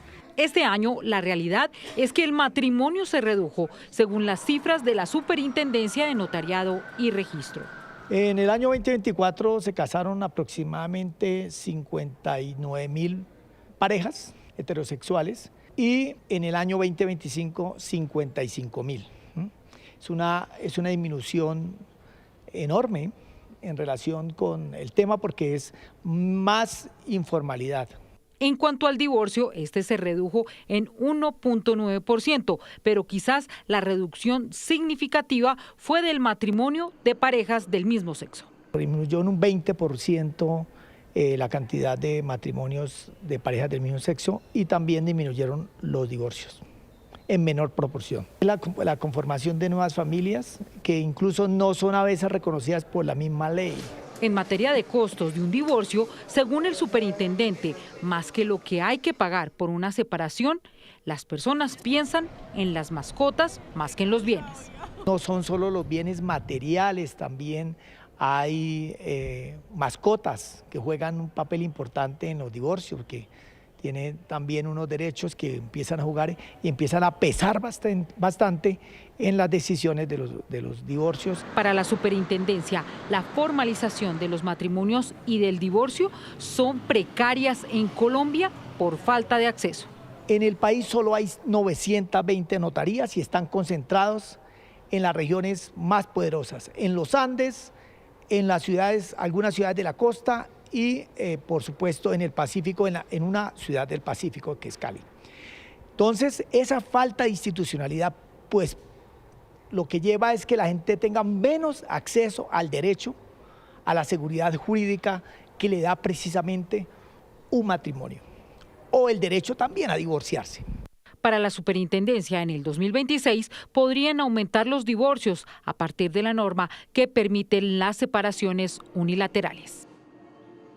Noticia en desarrollo en Noticias Caracol. 2 de la tarde, 40 minutos. Se agrava cada día el conflicto en el Catatumbo con enfrentamientos armados entre el ELN y las disidencias de las FARC. Todo en medio de la población civil. Hoy se registró un nuevo ataque con dron a una casa y decenas de desplazados siguen llegando a Cúcuta. El humo que sale de esta vivienda en la vereda Filogringo en el municipio de Tibú hace parte de un ataque con dron a una casa en la zona del Catatumbo. Todo esto ocurre mientras crecen las confrontaciones. Las disidencias de las FARC llegaron a este territorio, donde regularmente había presencia de guerrilleros del ELN. Estamos todos contentos, todos con moral. Mientras tanto, a las afueras de la Defensoría del Pueblo en Cúcuta, más de 400 personas llegaban para realizar su declaratoria de desplazados y poder tener acceso a alimentos, pero la situación se agrava. Pues la gente ahorita está por ahí, cuando va a salir, salen en caravanaditos, en moto, carro, le colocan una banderita y se vienen. ¿Bandera blanca? Sí. ¿Usted salió en una de esas caravanas? Claro, yo salí. ¿Cuánto tiempo les tomó para llegar hasta el municipio de Tibú y en qué condiciones? Me imagino que el sonido de las balas o cómo está el contexto allá. Pues allá uno pues no le para muchas bolas a las balas porque eso se oyen disparos de una parte y de otra. Las autoridades buscan llevar ayudas, pero se necesita un cese a las hostilidades en el territorio entre los dos actores armados. Hacer un llamado a los grupos guerrilleros para que cesen ese enfrentamiento que está generando un nuevo desplazamiento en la zona del Catatumbo. Poder, a través de una caravana humanitaria, avanzar no solamente en la atención que debemos hacer hacia estas personas desplazadas, ya cerca de 300 en el municipio de Tibú, sino que puedan sacar sus productos, las misiones médicas y demás. Por eso hacemos también el llamado a estos grupos, no solo para que hagan el cese de enfrentamiento, sino para que esas personas que están secuestradas por ambos grupos, están privadas de su libertad, pues que sean devueltas al seno de su familia. A esto se suma un aumento de los casos de reclutamiento infantil que está provocando la salida de más comunidades del territorio. Claro, es que este tipo de situaciones, precisamente los desplazamientos masivos, suceden o emergen precisamente porque las familias en parte no quieren que sus hijos sean reclutados. El Ejército Nacional advierte que ya está movilizando tropas y apoyo aéreo en la zona para desescalar la violencia debido al alto número de civiles confinados en Filogringo. 2:42 p.m. En Bucaramanga, 30 uniformados resultaron afectados por un incendio estructural que se presentó dentro del comando de la Policía Metropolitana. Sus pertenencias fueron consumidas por las llamas durante la madrugada mientras ellos trabajaban. Una falla eléctrica sería la causa de la chispa que terminó en llamas, consumiendo el tercer piso de la zona de alojamiento de la policía en el comando central de la institución en Bucaramanga. 30 habitaciones resultaron afectadas por el incendio que se propagó en minutos. Sí, la estructura es colonial, es de tapia pisada y esto pues facilita que la conflagración rápidamente se amplíe. El Cuerpo de Bomberos de manera oportuna hizo su intervención, se logró controlar y en este momento pues se están haciendo las labores de actos urgentes para determinar qué pudo ocasionar esta situación. En la zona de conflagración dormían temporalmente 30 policías del Gaula y 90 más fueron evacuados del segundo y primer piso, hasta donde llegó la concentración del humo. Pues hay unos daños estructurales y también la pérdida pues, de los bienes de los policías que se encontraban pues, pernoctando en ese lugar. Aproximadamente 30 policías que dormían en ese sitio.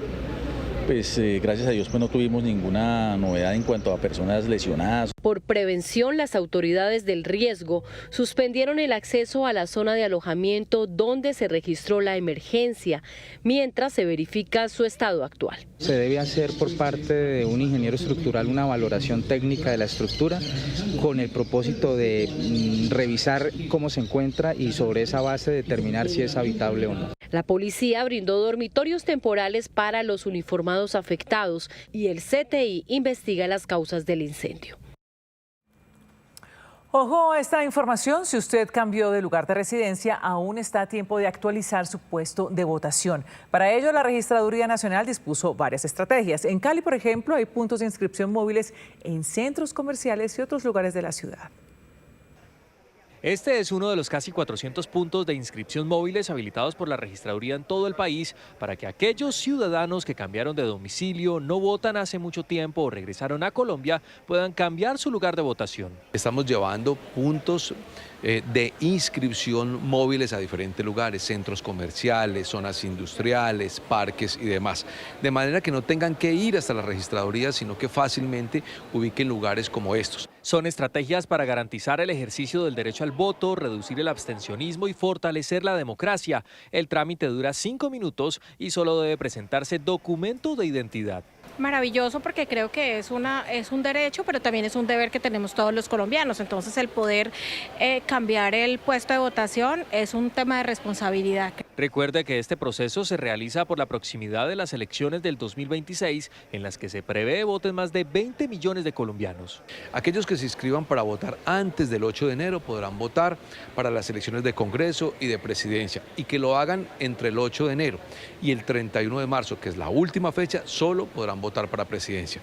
Los puntos de inscripción estarán habilitados hasta el 31 de marzo de 2026 y funcionan de lunes a sábado de 8 a.m. a 5 p.m. o de 11 a.m. a 8 p.m. según el horario establecido en cada punto. La Contraloría de Antioquia formuló cargos fiscales contra el gobernador Andrés Julián Rendón por presunto detrimento patrimonial. El ente de control considera que faltó planeación para terminar una ciclorruta en el oriente del departamento cuando Rendón era alcalde de Río Negro. Convertida en tramos a medio construir, permanece la ciclorruta del oriente de Antioquia entre Río Negro, Guarne, El Retiro y La Ceja. Por esta obra de 26 kilómetros, iniciada en 2017 y con fecha de entrega de 2019, tras un contrato suscrito entre la empresa de vivienda de Antioquia e Indeportes Antioquia, la Contraloría de este departamento formuló cargos contra el actual gobernador Andrés Julián Rendón por hechos ocurridos cuando era alcalde de Río Negro en el periodo 2016-2019. Hoy la ciclorruta sigue inconclusa, dice el líder social Óscar Castaño, quien hizo parte de la veeduría ciudadana.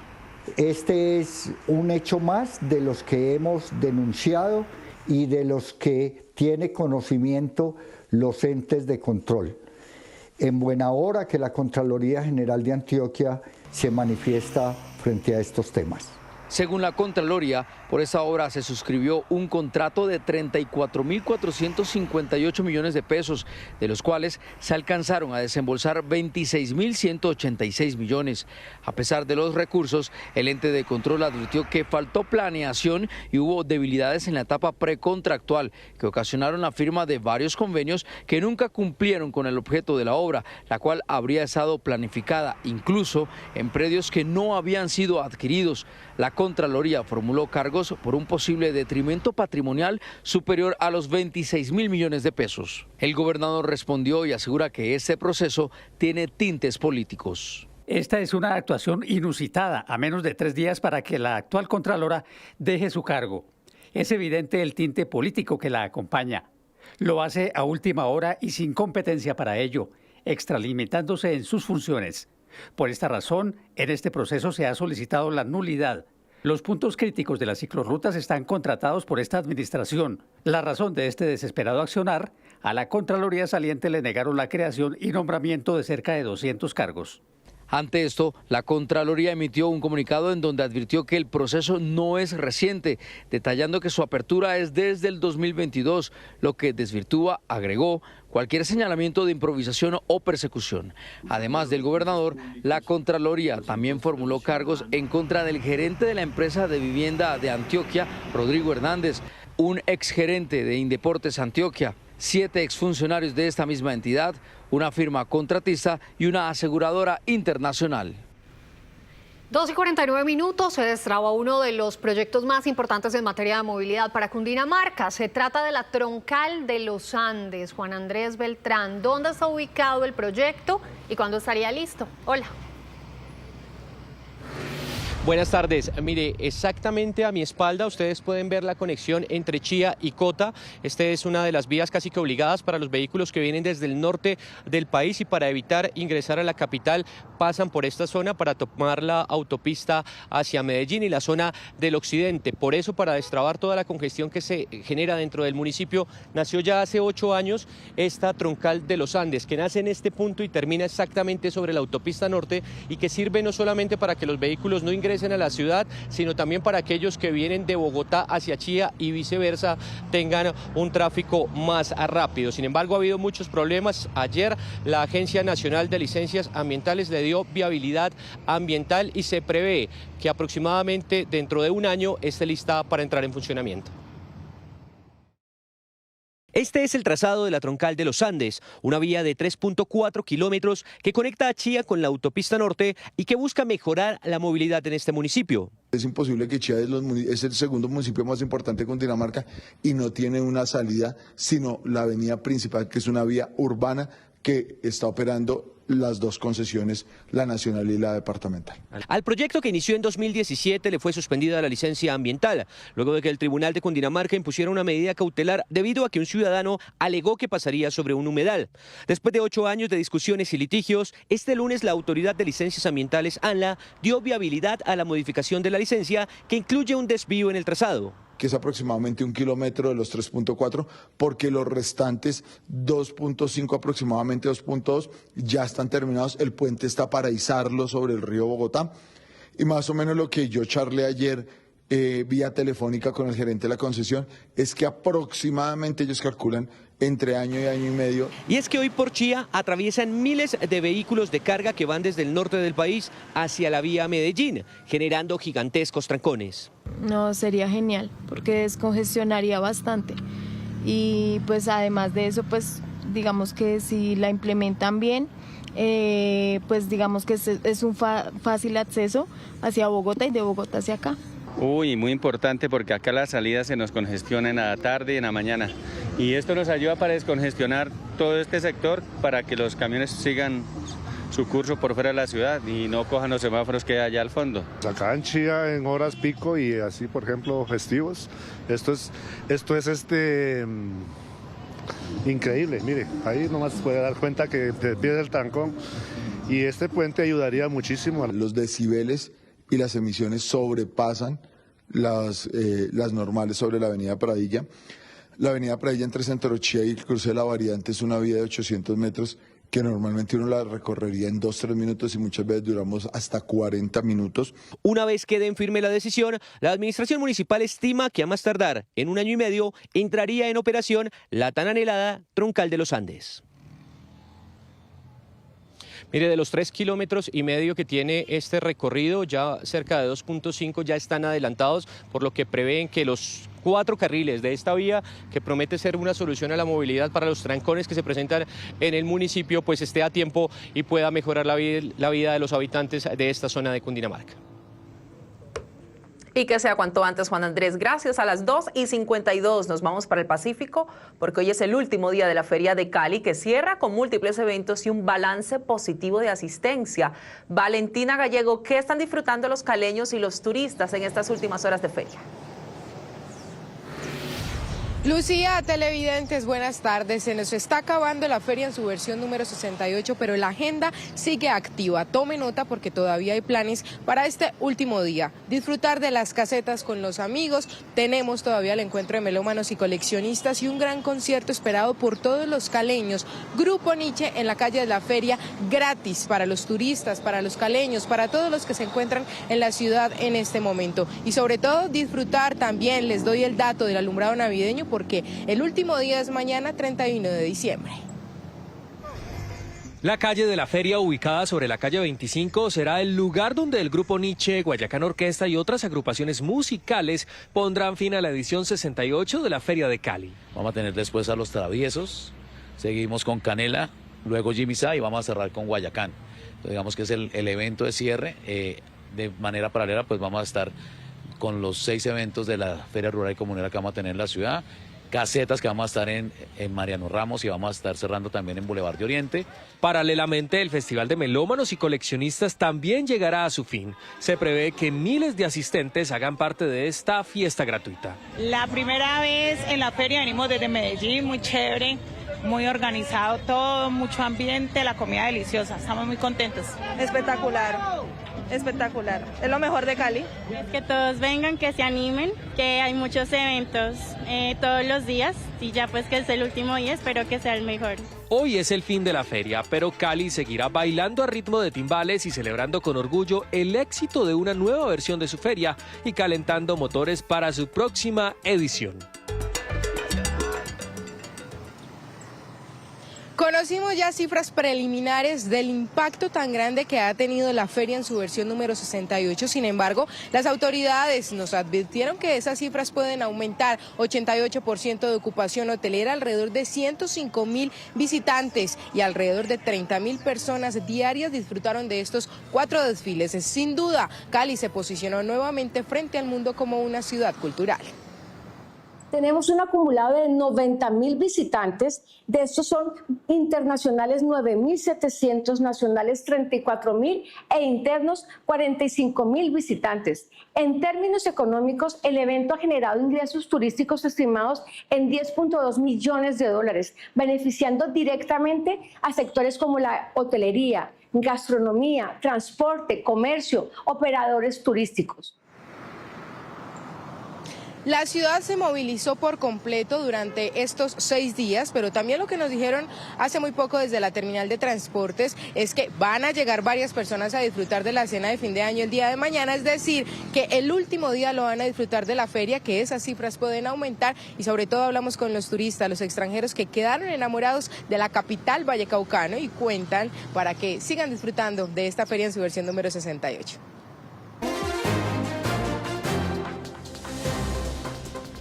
A esta hora es noticia la determinación tomada por la Fiscalía General de la Nación, que le pedirá a un juez de la República que procese por el delito de homicidio agravado a los jóvenes Juan Carlos Suárez y a Ricardo Rafael González, quienes golpearon y al parecer le provocaron posteriormente la muerte al joven Jaime Moreno el pasado 31 de octubre. Dice la Fiscalía que tiene las pruebas que evidencian de momento que al parecer el joven habría sido atacado por la espalda y había sido golpeado en estado de indefensión. A A esta hora es noticia en Antioquia las investigaciones tras la muerte del soldado profesional Edgar Andrés Camargo Iguarán en el municipio de Yarumal, mientras estaba junto a otros compañeros en un ejercicio militar en el batallón de instrucción, entrenamiento y reentrenamiento en Llanos de Cuibá. Al parecer, una pieza de artillería había fallado y se había producido entonces un accidente en el que 3 militares quedaron heridos. Sin embargo, ese soldado profesional no alcanzó a llegar con signos vitales al hospital de Yarumal. A esta hora se reporta que las fuerzas militares lograron frustrar un atentado terrorista que se pretendía ejecutar en el departamento de Bolívar, exactamente en Santa Rosa del Sur. Según el ejército, a la salida de ese municipio se encontraron 5 artefactos explosivos que fueron detonados de manera controlada. Durante varias horas esa vía estuvo completamente cerrada, pero ya se encuentra habilitada. Dicen las autoridades que estos explosivos fueron instalados por la compañía Tito Marín del ELN y en la zona se hizo un barrido para descartar nuevos riesgos. A esta hora en el departamento de Nariño, la Dirección de Gestión de Riesgos realiza un monitoreo constante en la vereda Yunquiña, zona rural del municipio de San Pablo, tras un deslizamiento de tierra que dejó 17 viviendas afectadas y lastimosamente la pérdida de 2 personas. 15 familias han sido reubicadas en este sector debido a la emergencia que se presenta. En Nariño, en la segunda ola invernal, ya son 6 personas que lastimosamente han perdido la vida. A esta hora es noticia en La Guajira el frustrado robo a un vehículo de valores en hechos que se presentaron en la Troncal del Caribe, exactamente en la vía que de Riohacha conduce a Santa Marta en el corregimiento de Camarones. Preliminarmente se dice que hombres armados llegaron hasta este sitio, interceptaron el vehículo de valores y maniataron a sus ocupantes. A este lugar llegaron las autoridades para establecer los hechos y verificar si alguno de los asaltantes habría sido abatido en esta acción. A esta hora, las autoridades intensifican los operativos contra la venta ilegal de pólvora aquí en el departamento del Atlántico, con miras a las festividades de fin de año.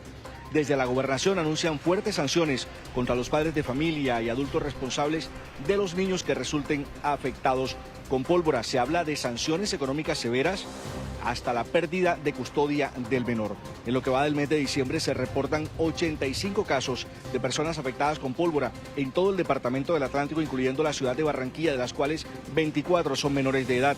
La policía, por su parte, reporta que en el último mes han incautado más de media tonelada de pólvora en Barranquilla y su zona metropolitana. A esta hora es noticia en Montería el incendio originado en las últimas horas en una chatarrería ubicada en el sector conocido como Nuevo Horizonte. Aunque los residentes de la zona trataron de apagar las llamas para evitar que éstas se propagaran hacia las viviendas cercanas, la magnitud de la emergencia tuvo que ser atendida por el Cuerpo de Bomberos de la ciudad de Montería. El incendio, que habría sido originado por un cortocircuito, no dejó personas lesionadas. Sin embargo, el material almacenado en este lugar fue consumido en su totalidad por la conflagración. Se agrava la situación de salud en Boyacá. Cerca de 524.000 usuarios de la nueva EPS se quedan sin atención en la mayoría de los hospitales del departamento. Gran parte de la red hospitalaria de Boyacá suspende la prestación de servicios ambulatorios a los usuarios de la nueva EPS debido a una deuda que supera los 900.000 millones de pesos. Esta entidad es la que concentra el mayor número de afiliados en el departamento, afectando a miles de familias. El no pago para el departamento de Boyacá, tanto en la red pública como en la red privada, asciende de más de los 900.000 millones de pesos, cifra significativa que pone en riesgo. El caso más grave se registra en el Hospital San Rafael de Tunja, donde a partir del 1 de enero, miles de usuarios dejarán de recibir atención por una deuda superior a los 130.000 millones de pesos, situación que se volvió insostenible para la institución. Pues nos vimos en la penosa necesidad y obligación de suspender servicios ambulatorios y programados a los casi 524.000 usuarios de la nueva EPS en el departamento de Boyacá en los 2 regímenes, tanto en el régimen contributivo como en el régimen subsidiado. Una medida que afecta consulta externa, exámenes de imagenología, exámenes especiales y todo tipo de cirugía y procedimiento programado. Esta decisión deja en el limbo a miles de usuarios que afirman que sus derechos a la salud están siendo vulnerados. Llevo 8 años esperando que me operen y nada que me operan, y cada rato me mandan a sacar exámenes, después que pida cita con el urólogo, que no hay agenda, y cuando ya haya agenda están vencidos los exámenes, otra vez empiece de nuevo. Los usuarios se preguntan a dónde van a parar sus aportes al sistema si no están recibiendo el servicio por el que pagan mensualmente. ¿Qué vamos a hacer nosotros si nosotros estamos cotizando nuestra plática, pagando eso? ¿Y qué vamos a hacer sin salud entonces? ¿A dónde vamos a ocurrir? Más de 500.000 usuarios solo cuentan con la atención por servicio de urgencias. La ciudadanía espera una solución inmediata. La Unidad Nacional de Gestión del Riesgo informó que culminó la ampliación del Canal de la Esperanza en la Mojana Sucreña, pero la comunidad dice estar inconforme. Muchos afirman que la obra no es funcional mientras no se cierre el chorro de Caregato. Las voces de rechazo a la terminación de la obra complementaria del Canal de la Esperanza se escuchan aun cuando la unidad dice que dichos trabajos buscan minimizar las inundaciones. Que esa obra no iba a funcionar del Canal de la Esperanza. Se iban a perder los recursos. Varios líderes de la región de la Mojana le advirtió eso. Usted prometió que iban a pasar 70 metros cúbicos por el boquete de Caregato después que se terminara y finalizara la obra del Canal de la Esperanza. Bueno, hoy está pasando más agua. La molestia radica en que no se ha concretado el cierre definitivo del chorro y porque, aseguran, la advertencia no fue atendida. Fue una obra impuesta del gobierno nacional a la región de la Mojana. Después de finalizada la obra, están pasando 50% por el Canal de la Esperanza y 50% por el chorro de Caregato. La obra de emergencia de ampliación del Canal de la Esperanza tuvo un valor de 17.000 millones de pesos. Durante su ejecución sufrió varios problemas, tanto técnicos como financieros, que obligaron a su parálisis en varias ocasiones. El canal, según la unidad, ahora puede movilizar mayores volúmenes de agua durante las crecientes, lo que representa un aumento superior al 20% frente a su capacidad anterior. La UNGRD hace obras de emergencia, obras que no son megaproyectos como el que se necesita. La UNGRD no es una agencia de infraestructura, la UNGRD es un coordinador del Sistema Nacional de Gestión del Riesgo. El megaproyecto de dinámicas hídricas, que es el que va a darle una solución definitiva a los problemas de la Mojana, está en el Fondo de Adaptación, ahí están los recursos. Según las últimas mediciones, la obra de emergencia permitió una redistribución del caudal del río Cauca mientras se hace la megaobra hidráulica.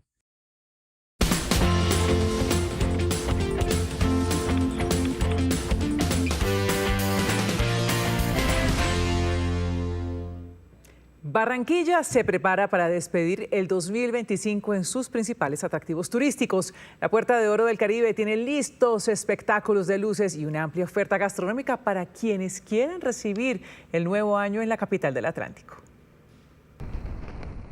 El Gran Malecón del Río será uno de los lugares donde habitantes y turistas podrán reunirse a recibir el nuevo año. Sin embargo, otros sitios turísticos de la Puerta de Oro también estarán habilitados todos estos días. Que van a llenar nuestros hoteles, van a llenar nuestros restaurantes, van a llenar nuestros centros comerciales, van a caminar muchísimo por nuestro malecón, van a disfrutar de nuestro río, de nuestras playas, con nuestro ecoparque. Toda la oferta gastronómica del Gran Malecón estará habilitada hasta las 2 de la madrugada del 1 de enero. Pero toda la ciudad está disponible para los visitantes. Hoy es un destino turístico por excelencia y lo podemos decir porque tenemos Malecón, tenemos la Ciénaga de Mallorquín, tenemos la playa de Puerto Mocho, tenemos 320 parques en la ciudad, hemos construido ecosistemas nuevos y esto es muy atractivo para la industria, para el turismo. Además, se espera un aumento en la llegada de visitantes durante este fin de año, gracias a los nuevos vuelos que tiene la ciudad a través de la aerolínea Satena. Conectar con Barranquilla, con Montería, con Valledupar, con Montería, con Aguachica, con Riohacha, con Bucaramanga, con Medellín, con Cúcuta y que sigan saliendo más rutas. Las autoridades invitan a celebrar con responsabilidad y a disfrutar en familia todos los sitios turísticos de Barranquilla. Y en un rincón del Tolima, las pequeñas manos aprenden a tejer historia gracias a una artesana que convirtió la palma real en un puente entre el pasado y el futuro. Soy Sandra Liliana Guzmán y esta es mi historia.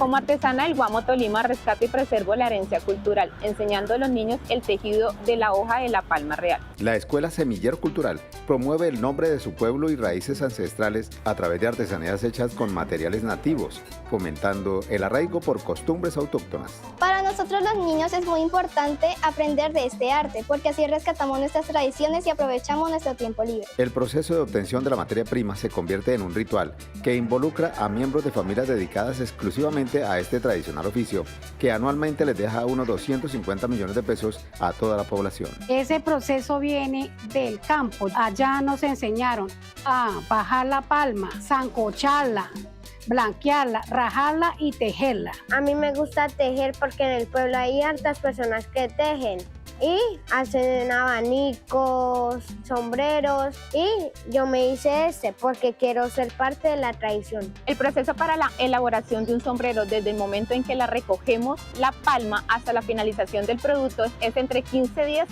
a un mes dependiendo del clima. El Guamo Tolima es por tradición el mayor productor de artesanías en Palma Real, destacándose como modelo nacional y proyectando sus productos a nivel internacional con un gran éxito. Por rescatar sus tradiciones, Sandra Guzmán es una colombiana que hace historia. Noticia en desarrollo en Noticias Caracol.